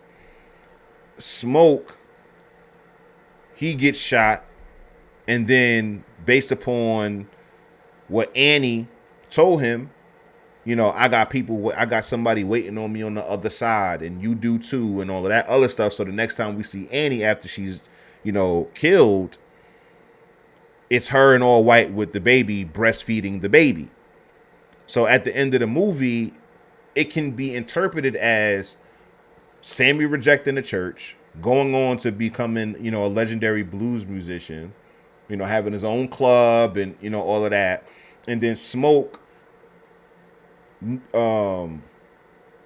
it's not so much that he outwardly or overtly rejected Christianity, but him being closer to the hoodoo because his wife was a practitioner, he gets to have essentially a happy ending after he dies, because of the afterlife that the spirituality or the hoodoo practitioners believe in, to where, the other side, I'll be able to reunite with all of my ancestors and dead relatives and stuff like that. So we see him saying the same line that he said at the baby's grave with, Papa's here, and holding the baby and being like, Papa's here and stuff like that. So it's like, where in all of this did Christianity triumph? You dig what I'm saying? You know, Sammy, his father being like, yo, help me with the, you know, he hid the guitar from Sammy. He gets to the church, sees that his guitar is then, you know, pressed up against or leaning up against the table. And his father being like, yo, help me with the sermon for tomorrow. So Sammy, being the preacher's kid, like, you know, the Bible back and forth and stuff like that. So he goes up there, he reads Corinthians 1, 10 through 13, I want to say is the scripture. And because he's, you know, I'm pretty sure been studying the Bible since he could read, he knows the verse, you know, memorized it. So as he's reading it, he closes the Bible, finishes the verse, showing that, yo, Dad, first of all, you don't need me to help you with the sermon. Second of all, I know the verse.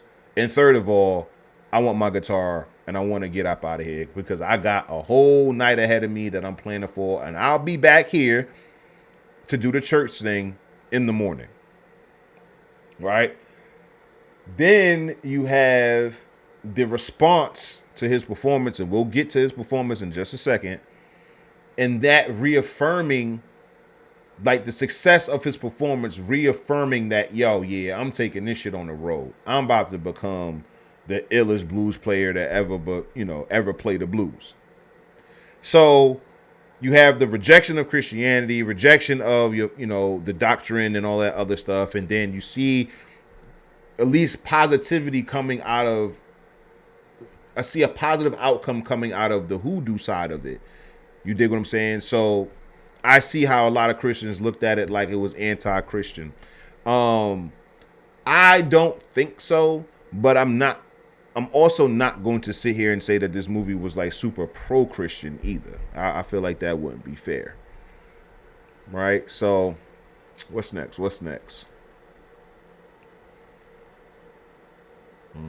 So now we are at the point after we leave Annie's spot, and he tells her like, "Hey, I need somebody to help serve the food and all of that at the juke joint tonight." We get introduced to Remick and the two white people that he's going to end up, turning. So of course we see Remick. He's getting burnt up. We just paused it on that scene. He's getting burnt up in the sun. He's a vampire. You dig what I'm saying? Knocking on the door. Now, we know that one of the main rules as far as the storyline goes, that vampires cannot come into the house unless they are invited, which I feel like was super dope. That was a central theme or a through line that kept happening with the vampires and stuff like that, like with Cornbread, with Mary, and all of that other stuff. Like with Mary, of course, it was more subtle because why wouldn't Cornbread let Mary back into the venue?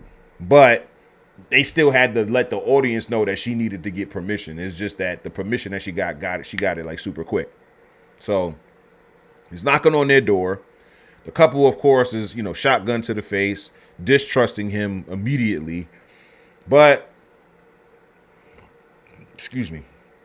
he shows them that he has gold, and that's what eventually brings their guard down. Of course, in him crying and sobbing, calling himself a coward, and how, the Indians are, trying to kill him, which I believe, he was trying to use them as a reason why his skin is all burnt up.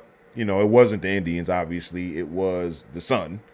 But all of that checked out. So they allowed Remick to come in. We know that he bites the neck of the guy. Then eventually somebody, either Remick or the guy that he bit, bites his wife. So now we got 3 now. I just find it hilarious that during the pleading stages, Remick sees that the husband is a part of the clan. So I just found it funny that the clan and the vampires were introduced at the same time. Like we now know, by the end of the movie, we know that Hogwood was a grand dragon of the KKK, and it's actually the uncle of the dude that Remick bit. However, we didn't get introduced to an official clan character until Remick knocks on these people's door. And it was basically their racism that allowed Remick to even come in the house. Because remember, when the Choctaw came, the vampire hunters came to get Remick, they were not having it. We not about to even, tussle with y'all. We not even about to talk to y'all. And then, of course, the Indian was like, yo, listen, they started looking at the sky like, yo, listen, it's about to get dark. Lead them to their own devices. That's their funeral. And that's when we see that dope scene where, the wife walks to the back of the room, calling for her husband and all of that other stuff. And then Remick is in the rocking chair. And he's just, he just finished biting her husband and all of that other stuff. So that scene. And I really do like the electric guitar riff that happens from that scene to the juke joint scene. I felt like it was like a level of like 80s nostalgia when it comes to like horror movies, and like just that sound, that like that that noise, you know what I'm saying? It was just it was very fitting for just that transition in the scene. So yeah, the Klan and the Vamp were introduced at the same time. I already talked about the wooden nickel and all of that, but I'll just go over it real quick. The wooden nickel that one of the sharecroppers uses to buy a drink were actually a thing. Wooden nickels were used as emergency currency during severe economic times like the Great Depression, when banks were closed. This would especially hurt rural areas like the small Mississippi town, that the movie takes place. Since this movie takes place since 1932, the property aligns with the times.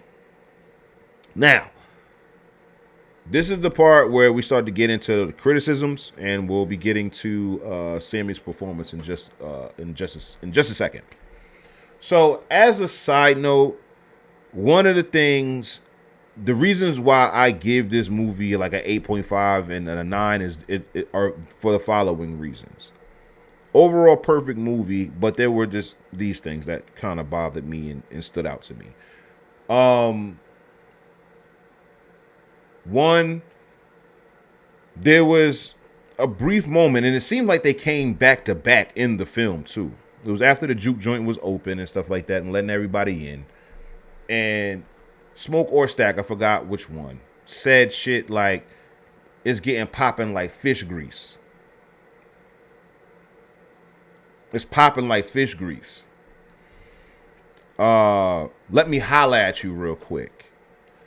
And then Mary was talking to Stack and being like, yo, you taught me how to fight and I could beat all these bitches' ass. And I'm just like, did they talk like that in 1932? Right?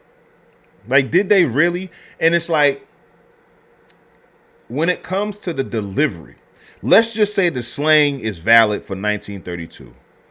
The delivery, it sounded like somebody in 2024, 2025 saying it. It did not sound like somebody in rural Mississippi in 1932 said it.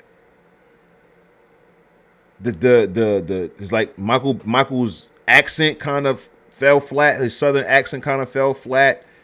Like, it was still there, but you can hear more of the Jersey in him. You know what I'm saying? His up north accent being infused in there. And it did not sound period appropriate. So even if the phrase popping like fish grease was a thing, which I don't think it was, but it's not far-fetched because niggas been frying fish since forever. You dig what I'm saying?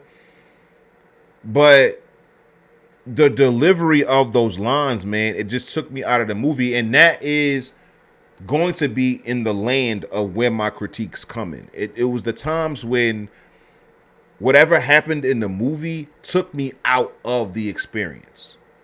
Like, I was immersed in this movie, especially as a history buff, throughout the entire film. So I'm in the same way that I read the history books and the narratives and all of that, I'm enthralled like that. Like I'm there. I am in Clarksdale, Mississippi, 1932. I'm there. You dig what I'm saying? So to hear that slang and the way it was delivered, it was like, what the fuck? Like, now I'm not looking at Smoke or Stack. I'm looking at Michael B. Jordan play a Southern early 21st century gangster from Mississippi.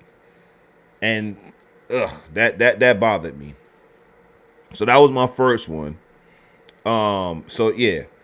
My next criticism, and this is the one that I've been holding off on, y'all. I did not like the visual concepts of Sammy's performance. Sorry, yo. I know y'all gonna cook me, but that was my least favorite scene.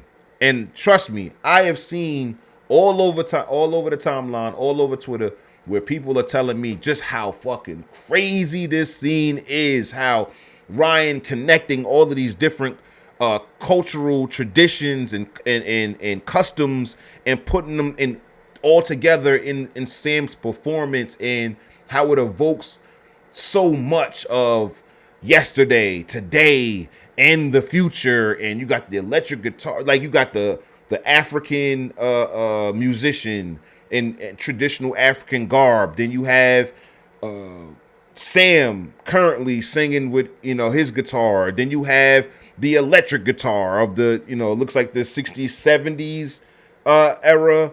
And then you have the turntables, and then you have the MC, and then you have the break dancer, and then you got the Bloods and the Crips, and then and sea walking and all the and bee hopping, and then you got the girls twerking and all of this. And it's like, I get what he is doing, the narrative, the intention, and what he is trying to convey. Not trying, but what he is conveying. And even to top it off with the roof is on fire and let the motherfucker burn and unveiling the truth and all of that being a thing, and how that then transforms and attracts the vampires to the juke joint in the first place, which then lends and goes into the storyline of Remick needing Sam, and we'll get into that. I don't want to jump ahead, but trust me, I say all of that to say, I'm saying it to say that I completely understand the point of that scene, and everything that comes along with it. For me, just like the slang delivery, it took me out of the movie.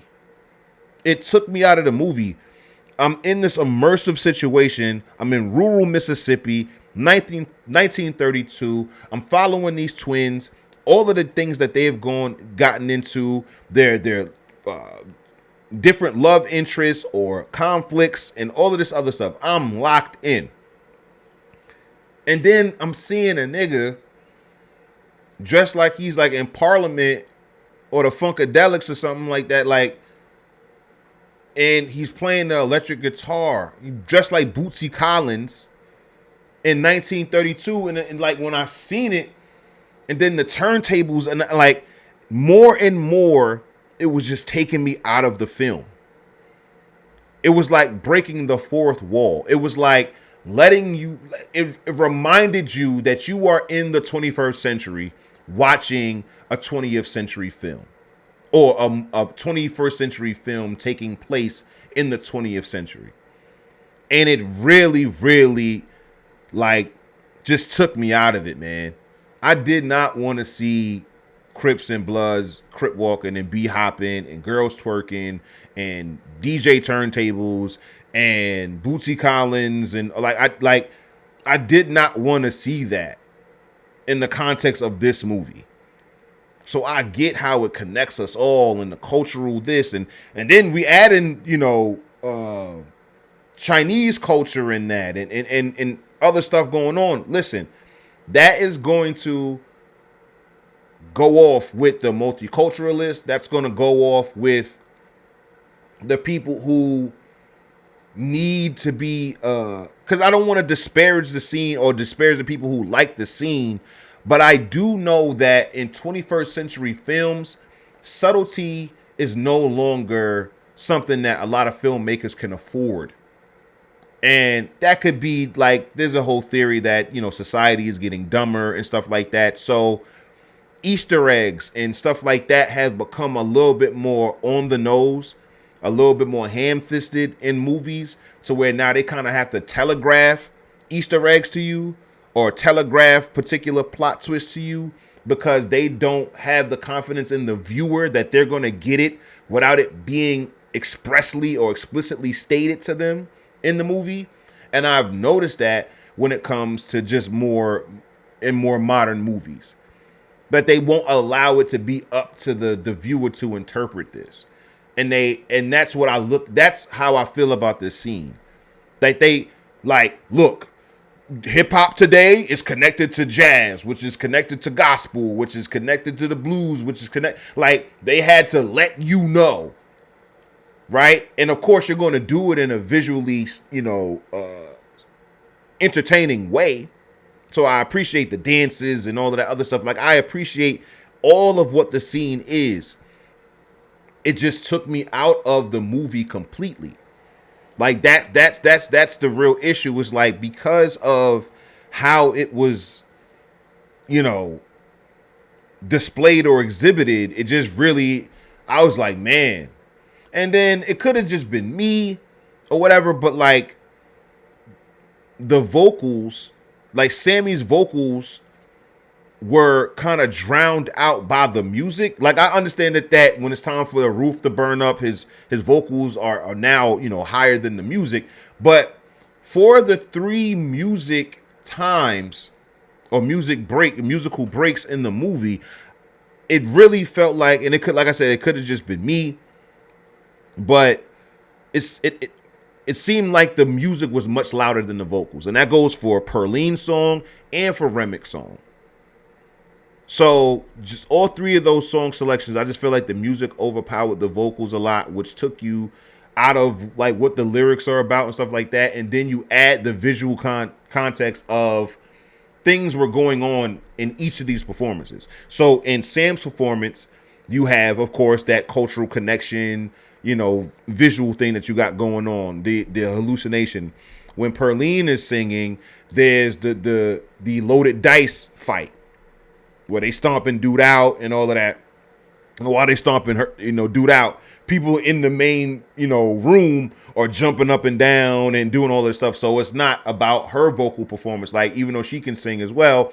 And then with Remix dance scene, again, we're seeing it's more about the music, them dancing in that circle, and because you have like a choir like way that the words are being sung, that also allows for a drowning out. So those 3 performances you really don't get. I didn't really get the vocal performances as much as the music, and the Sam performance specifically took me out of the movie. Now, I'm no filmmaker, but what I would have liked to have happened during that time, instead of seeing, African, musicians and old, historical Chinese, dancers and seeing turntables and DJs and break dancers and all of that. Instead of all of that, I would have loved for that moment to have been the time that we get some flashbacks, some exposition about all of these different characters that we've gotten to know so far. So we Smoke and Stack, right? Smoke and Stack, they're war veterans. And they're gangsters in Chicago. So show us scenes. And again, these scenes don't have to be super long. They could be like 10 seconds long. Just show us Smoke and Stack being, side by side in the trenches in Germany, fighting in World War I. Show us them setting up the deal to finesse the Italians and the Irish, which of course sets off them having to go back down south. Show us Mary, Stack promising Mary 7 years ago that he's going to come back and he loves her and all of that, and show her getting married to the white guy even though she's not in love with him, and all of that stuff. Show us Perline and what brings her and to here. Like, does she have an abusive husband? Why does she not feel this way about her husband? Who else do we have? Delta Slim, of course. All of the blues and his background. They could have showed us him performing in those people's houses, showing him getting arrested, showing him performing at the jailhouse, showing the lynching of his friend, and all of that stuff. I feel like that would have been the perfect time to have that montage. You dig what I'm saying? Showing Annie and her struggles with, I don't know if it was stillbirth or a miscarriage or, what happened with that. Like showing her struggling with trying to bring the baby back to life and then, realizing that she can't or whatever, like because she's, a hoodoo practitioner and all of that. Like showing all of these people's different background, Cornbread and all of these different characters that we've gotten to know a little bit, but using that song and that musical break to have that get all of that backstory and all of that, just additional context as to why the blues connects everybody, I feel like would have been just so perfect. Everybody has the blues. Everybody has had a bad day. Everybody's had a bad experience or a bad event in their life, and they can all relate to that. And every last one of these characters had some blues in them. Showing Sam being a young boy struggling, with sharecropping and being a preacher boy and, how that goes. Showing Smoke and Stack with their father and his abusive ways and what that did to motivate them. Like, there are so many different points in these people's exposition and their backstory that has blues infused in it that Sam's performance would have been the perfect time just to shine light on that, in my view. You dig what I'm saying? So while I get and understand the visual concept or the conceptualization of connecting all of these different points of human history, you know what I'm saying, or Black American history through our music and through our culture and stuff like that, that was very dope. But for me, again, it took me out of the film. And what I would like in place of it was, that montage of just, backstory from all of these, all of the main characters. So, that's like my main critique and all of that. Let's see. Boom, boom, boom, boom, boom, boom. Oh, so, and again, it's so funny when I was talking about breaking the fourth wall. It's not like I don't appreciate a good breaking of the fourth wall. One of the examples off the top of my head will be The Big Short. The Big Short was great at breaking the fourth wall. Like Selena Gomez, Anthony Bourdain, and Margot Robbie are literally talking to you as celebrities in a movie about the housing market crash and stuff like that. And they're breaking down all of these different financial terms and stuff like that, or financial situations or events, using celebrities. And the celebrities is like, and they're like, here's Selena Gomez to respond. And then all throughout the movie, like they'll be introducing a character, and the character turned literally to the camera and being like, listen, this is who I am in this movie, da-da-da-da. Daredevil, another example with breaking the fourth wall. So it's not like breaking the fourth wall, not Daredevil, Deadpool. Deadpool breaks the fourth wall all of the time. You dig what I'm saying? So it's not that breaking the fourth wall is inherently bad. It's just like the way they took me out of the movie with that segment. Really, I was just like, man. So, what do we have next? So, yeah.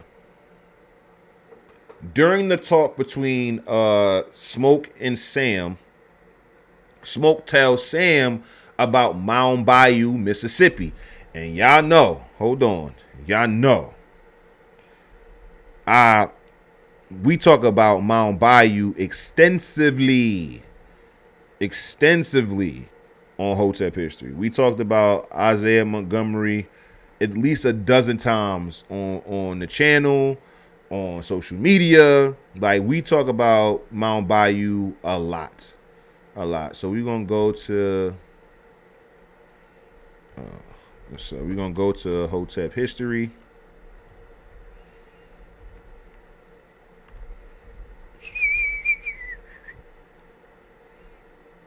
Oh, that's right. It's Hotep Histories. There we go. And I want to say we posted about this. Let's see. We could just put Bayou. Let's see who comes up. No. So was it on my profile that I talked about it? Cause I know either way, I know I talked about it. Let's see. You aren't verified yet, though. Yeah, I know. I don't really care. Where's the search button? They don't have the search button on desktop. All right, so what we'll do is like this, and there goes a little something like this. So we'll just do Hotep Dubes and Bayou. Let's see. Okay, yeah, but there's Mount Bayou, Eatonville, so we talk about it. Welcome to Mount Bayou, Mississippi. Here we go. Example of Black American enterprise and self-government. Not only before y'all kill me, I was initially taking a lazy route, and I was gonna have AI do all my videos, but my voice is so soothing. You know, I have this illustrious, full voice, so we need to use it. So yeah, let's is this the right one? Yep. For decades, Mound Bayou, Mississippi was the shining example of Black American enterprise and self-government, not only in the Delta, but in the entire country. The story begins in 1887. It was then that Isaiah T. Montgomery, a great man of letters and conviction, along with a group of men with determination and vision, stepped off a railroad coach and began clearing the dense swamp wilderness. Montgomery and his business partner, Benjamin Green. This is what I was telling y'all. So let's go back for a second because I want y'all to see something. Montgomery and his business partner and began clearing the dense swamp wilderness. Dog. This is what I'm saying. How many of y'all understand that before, is it a date on this? It doesn't have a date. But before, whenever this photo was taken, there was none of this here. There was no electricity. You see that? There was no electricity. There were no structures. There were no building. There wasn't a drugstore. They didn't have any of that, son. Black people built this from nothing. They had to literally chop trees down for the lumber and create these structures.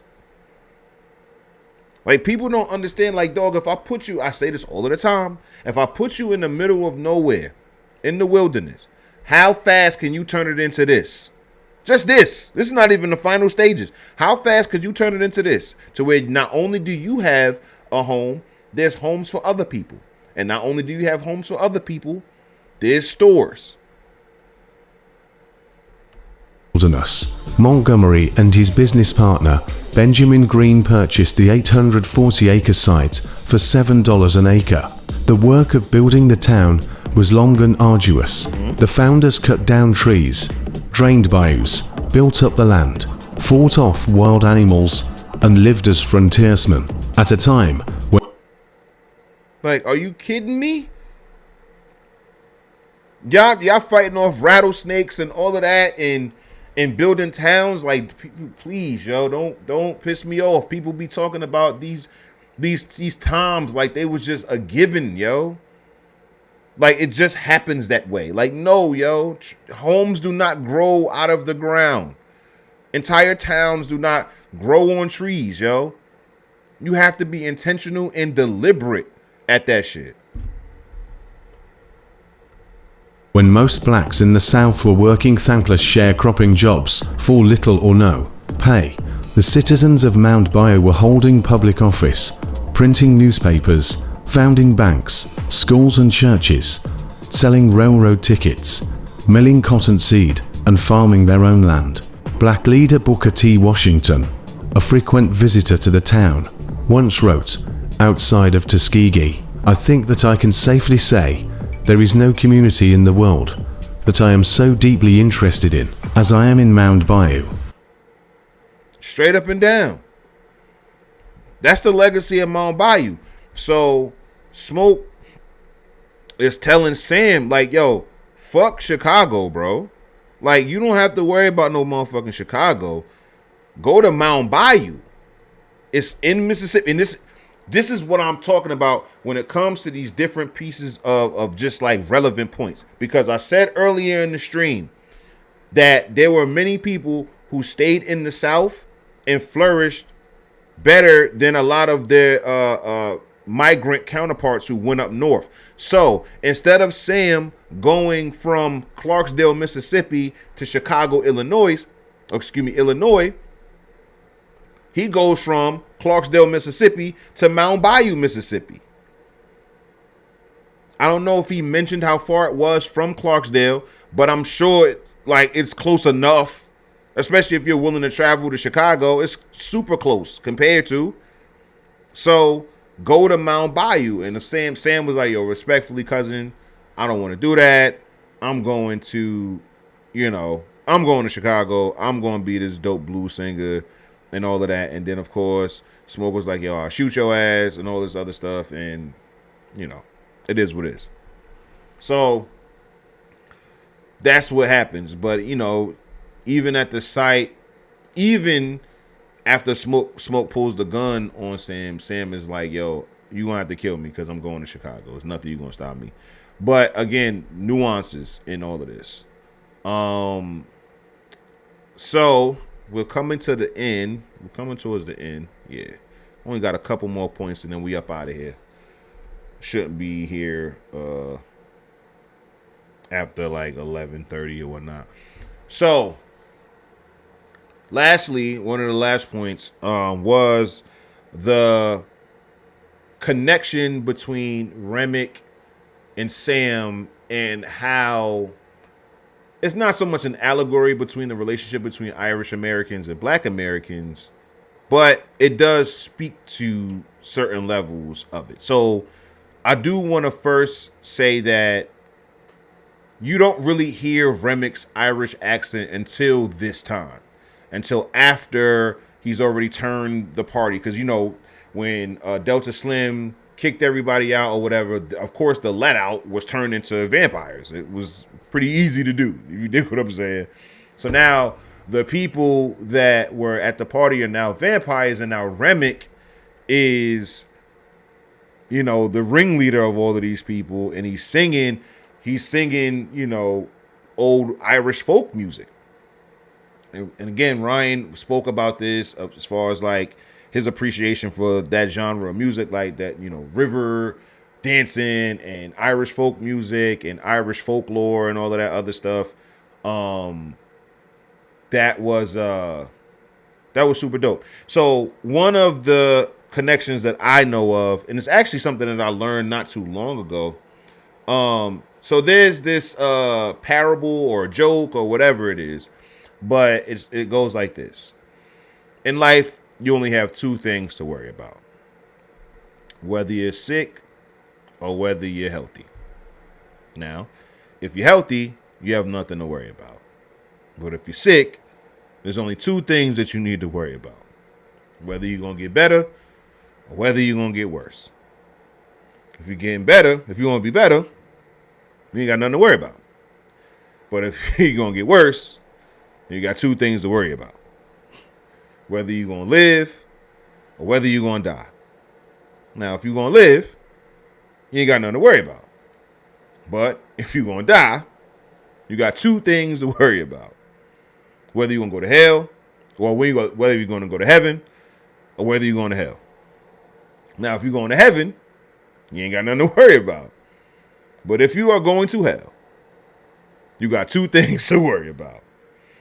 And the guy in the video says like extra crispy or original, and that's how it goes. But that actually comes from this that I learned. Hold on, let's go to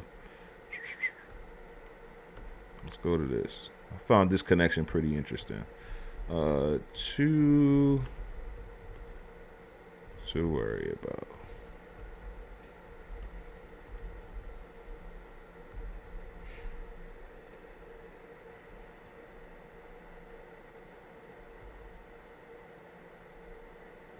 think it's.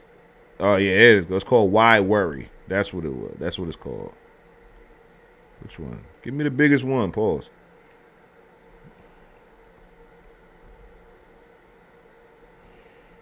Okay, let's see. Why Worry Irish poem. A poem. There we go.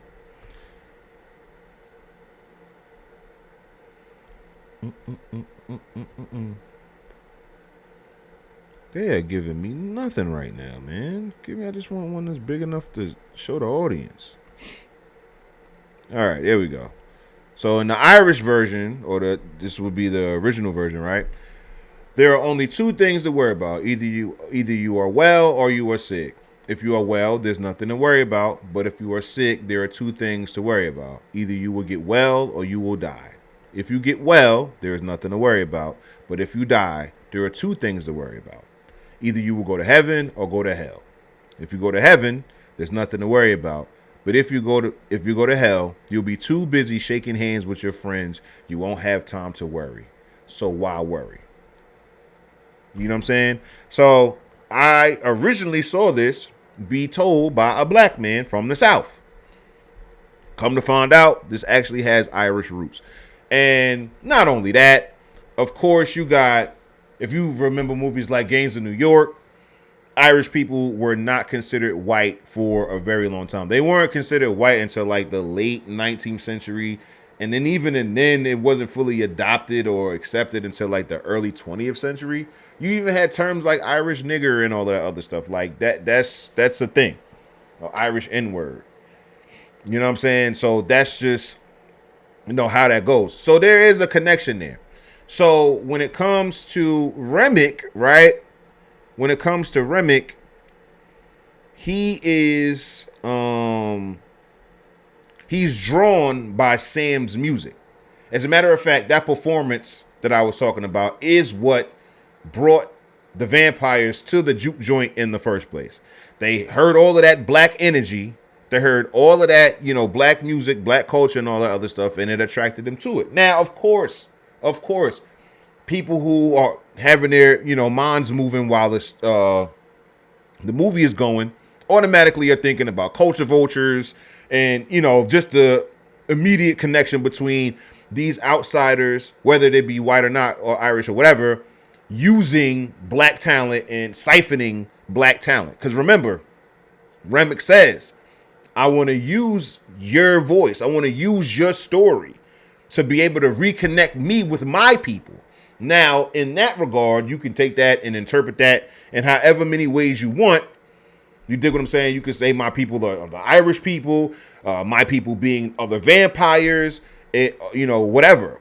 You know what I mean? So for me, not going to lie, I look at it more so on the vampire side than the Irish side, because the Irish folklore or the Irish folk music is used as a way, and I know Ryan didn't mean it this way because he does have a respect for Irish folklore or Irish folk music, that it was essentially the devil's fiddle. Like when we hear about that story of the devil having that competition with a musician, the fiddler, and all of that other stuff. So the devil is like super talented with the fiddle, and he's challenging people for their soul to have a battle with him. Forgot like the actual name of the musician, and this is not the same as the Johnson story, like Robert Johnson and the story before him, but they are related. So it's the folk music is used in that way to where I can galvanize my people using this music. Because remember, all of the other vampires are dancing. They're river dancing while Remick is singing this Irish song. So everybody's enthralled. Like Mary and Stack are like they singing along. You got Cornbread dancing and, doing a jig. You know what I'm saying? So, what else? So that could be more so just of the vehicle in which he's using, because he maybe have been Irish, in his natural life as a human, but now as a vampire, now he's just using it as a vehicle. So think about it like this. Remix appeal to Smoke, and everybody was like, yo, dog, you're not going to win. Playing this game, they're never going to let you win. As a matter of fact, it's very similar to what a lot of these Negroes say today as far as when we get to talking about building. They'll bring up Black Wall Street and all these other things. It was like all they're going to do is just burn it down. All they're going to do is burn it down. That's how Remick was talking to Smoke. Like, well, and Stack and Remick talking to Smoke and being like, yo, dog, like, we are never going to be free. Now, he didn't say verbatim, like, yo, we just going to be some niggas, but he did make it a point to be like, yo, what up, HJ? Hotep. You know, I'm in here holding it down, getting my chops up on the stream and shit. Hope y'all enjoying it. So he's approaching it like, yo, dog, like, we'll never be free. Like, we just gonna be niggas down here. And I'm telling you, think about it like this, bro. We never die.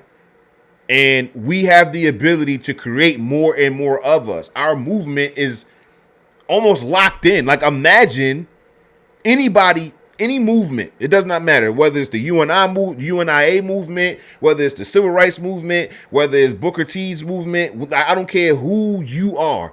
If you had the ability to touch somebody and have them people be of the same mind as you immediately, and now you guys have this hive mind to where your memories are my memories are your memories, my skills are your skills, and all of that other stuff, because that's what they were doing. Remember, when Smoke and Remick were talking, when Stack and Remick were talking to Smoke and being like, yo, bro, dude that I bit is actually the nephew of the Klansman, the Grand Dragon of the Klan.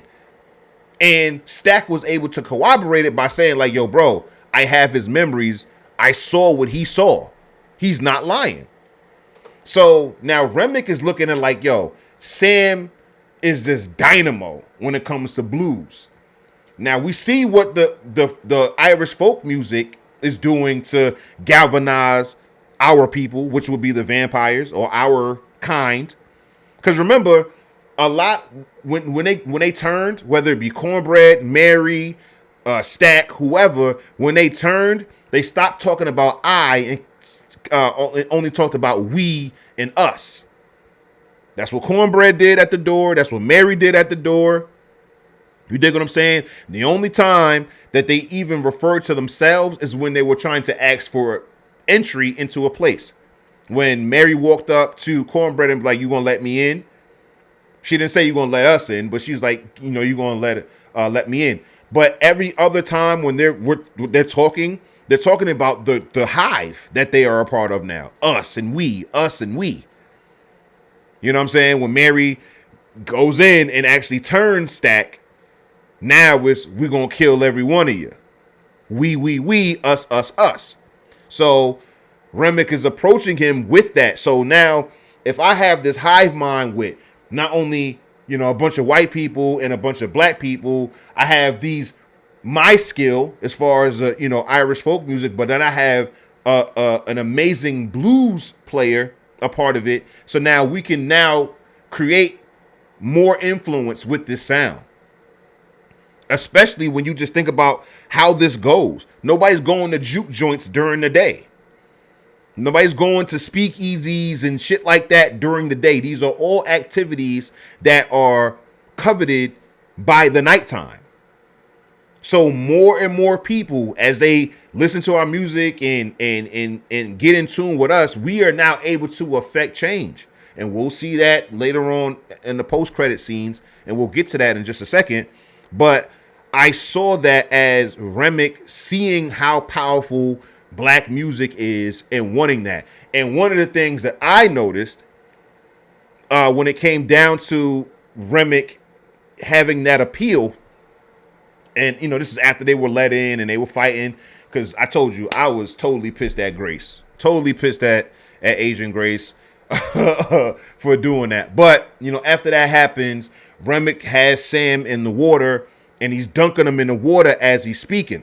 Now, this, of course, to me is another one of those things where they're not necessarily, like, the film is not necessarily mocking Christianity, but Remick is, because of course Sam starts saying the Lord's Prayer and all of that, and Remick starts saying it again, and then of course the hive mind starts saying it again. You dig what I'm saying? And they start saying it with him, showing Sam that, yo, that is not going to cut it. You know what I'm saying? The power of Christ compels you that's not what's going to do it here.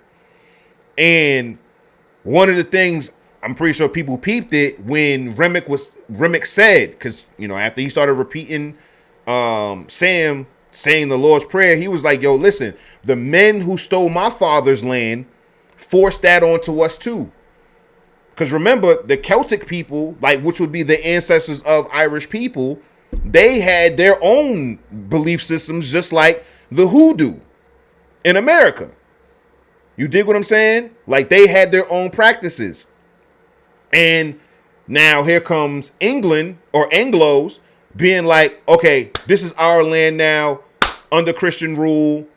You know what I'm saying? That's how it's going to go. So as an Irishman, he's able to be like, yo, Sam, we have similar histories. It's not one-to-one, but an imperial force using Christianity as a way to circumvent and subvert our people and take our resources, take our land, take our freedoms is something that I can jive with you with. I can align with you with. So while I understand that you are saying this prayer out of tradition and out of what you were taught, I'm telling you that the same oppressive forces that would, you know, that put this religion onto you, put it onto my people as well. And despite me hating those men, that verse does bring me comfort. That's what he said.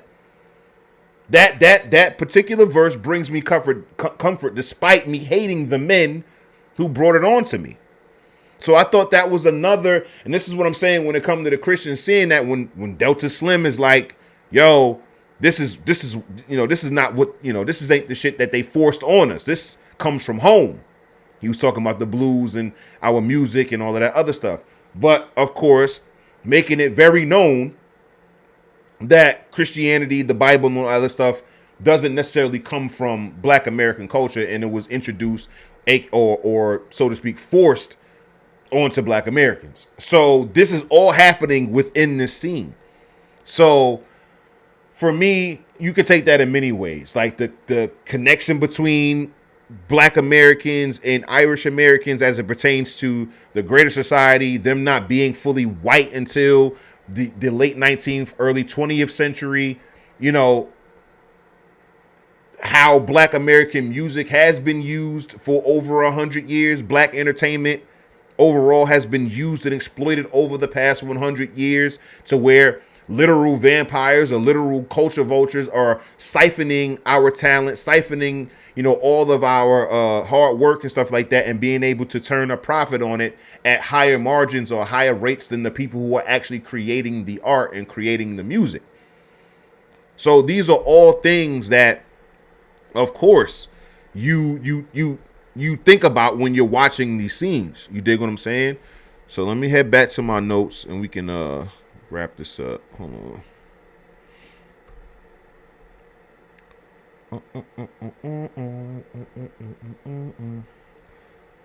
on. So yeah, they were discriminated against in similar ways. People would have no Irish need apply signs on their windows. Anti-Irish propaganda. I'll give you a little glimpse of that. Something I'm pretty sure that you're not are used to. Let's see.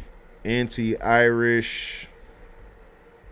Let's go with cartoons. Anti-Irish cartoons. So yeah, this is what, you know, this is what I know. Like, this may be new to y'all, but this is not new to me at all. This was how they depicted Irish people or Irish men back then. Saying the usual Irish way of doing things. This is how they view the Irishman. Everything obnoxious to us shall be abolished. Slaughter of peaceful, law-abiding Irish citizens massacred by riotous militia. See the Irish Jesus. See the Irish papers. Fenian councils hangs the Dutch governor. Blah blah blah. So this is how they depicted them: drunk, always ready to shoot, ready to be violent, sitting on gunpowder, paid for by the government, and all of that. And in the same way that they had the issue of what was that called? Negro rule. So let's X out of these real quick so we can stay focused. So you see that we must rule part. Let's go here.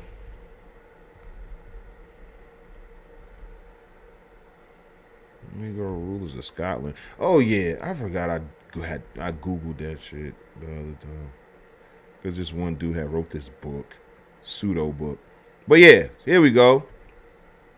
Are they gonna give me the right one? No, this is the Roots. It's not what I'm looking for. Negro Rule cartoon. This was a thing back then. Yeah, this was they joint. In the News and Observer, for all my people out in North Carolina and Raleigh, I want you to know that newspaper is so racist historically. Jesus Louises.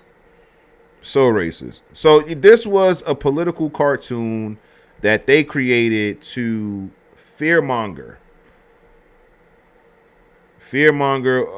white Southerners to be afraid of the Negro.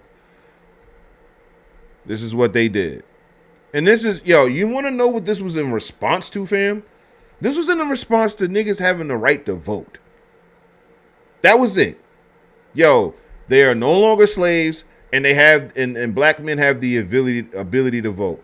They are literally about to turn into Dracula. They are literally going to rule the South. They are going to do us all of the harm. That's what this was in response to. And I told y'all, this whole campaign to be tough on black crime and shit like that has literally been a thing since the plantations, slavery was abolished. As soon as niggas had the ability to walk free and do whatever they wanted, they 100% immediately was like, okay, we have to make sure we keep this in check. This is literally what they like.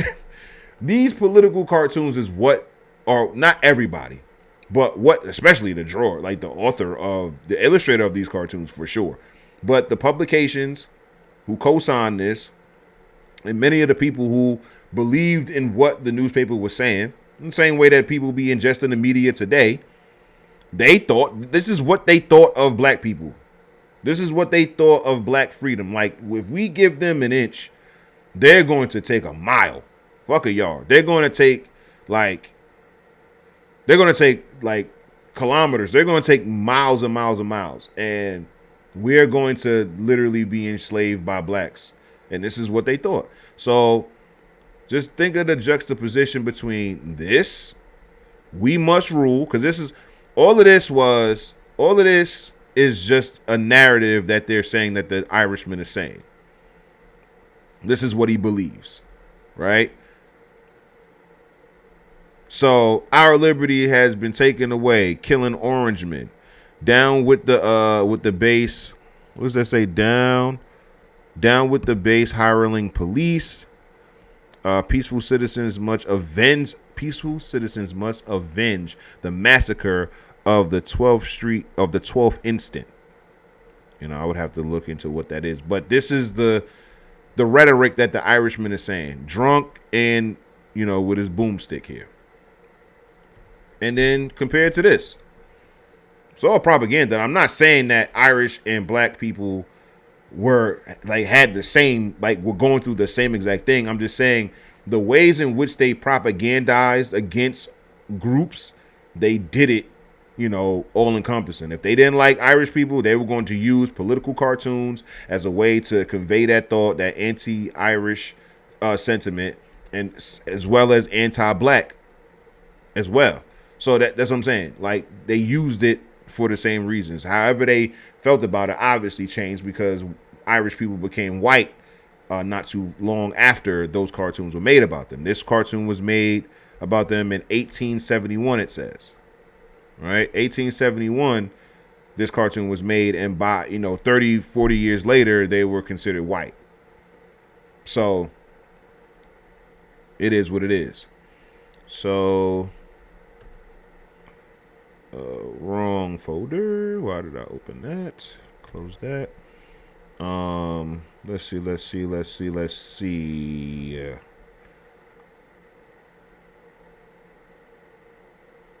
Yeah, so I did bring up, like, Remick dunking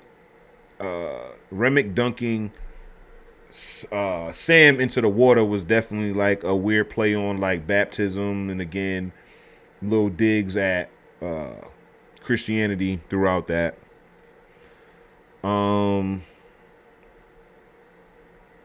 Yeah. So that was pretty much all of the historical breaking down of the movie. Everything else is just the storyline. Of course, it ends with Stack and Mary getting away. They don't talk about Pearline. Well, no, Pearline was burnt up. That's what it was. Pearline got burnt up. But here's what I want to know.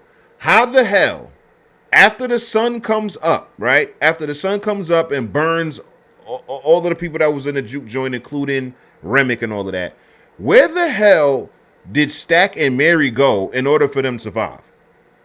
What shelter did they find? Like, where did they go?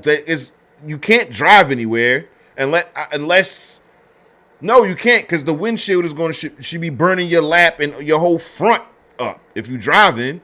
And they had convertibles and all types of like glass house shit going on in them cars. So it ain't like you had tinted windows or nothing. So please tell me, where did Mary and Stack go? They left, the sun came out, and then it just fast forward 60 years later to 1992. But I'm dead trying to figure out, like, how in the world did Stack and Mary make it? How did they make it? Like, we saw the sun destroy all of them. So how? Somebody let me know. Somebody let me know your best theory on how how Stack and Mary was able to make it, not only out of Clarksdale, but survived for 60 more years. So where we see them fast forward in 1992, coming in, Stack got the 4-finger ring that says Stack on it. Mary got the 90s little hairstyle with the shades and all of that, with the jeans, and he got the Coogee sweater on. And they offered Sam, who now is, of course, an older man. He's like Delta Slim's age at this point. Still got the scars, obviously, on his face that Remick gave him. And he's like, nah, I'm good. I'm pretty much ready to die and all of that shit.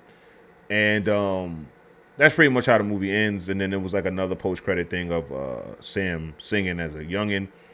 But yeah, I want to know how Stack and Mary were able to survive that. That's my biggest, like, what the hell happened? Like I said, I give it an 8.5, a 9 out of 10. Strong 9 out of 10.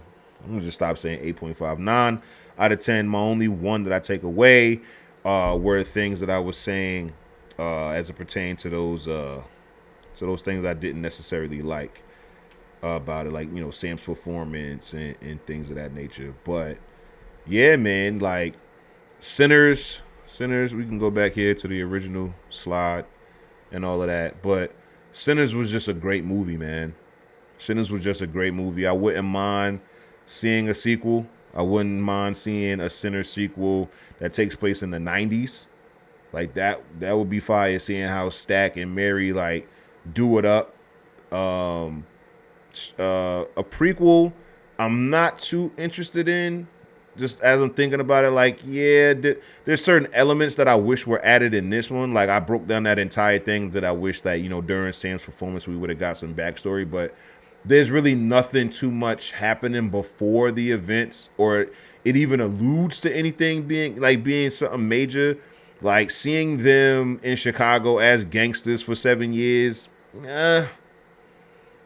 I think that would be better off used as like a story device or exposition device in Sinners 2 in the 90s, where he can talk about yo, 60, 70 years ago in fucking 1920, whatever, Chicago, we was bootlegging or whatever we were doing, you know what I mean? As opposed to doing a prequel. I don't really care about before 1932 as it pertains to Sinners. So I would love to see a sequel, to see them catching wreck during the 90s. Like I said, flashback to back in the day and all of that other stuff, but just see how they kind of, if we're gonna already establish the connection between Sam's generation of music and hip hop, when we are looking at the turntables and break dancers and MCs and rappers and all of that other stuff, we might as well bring it full circle and put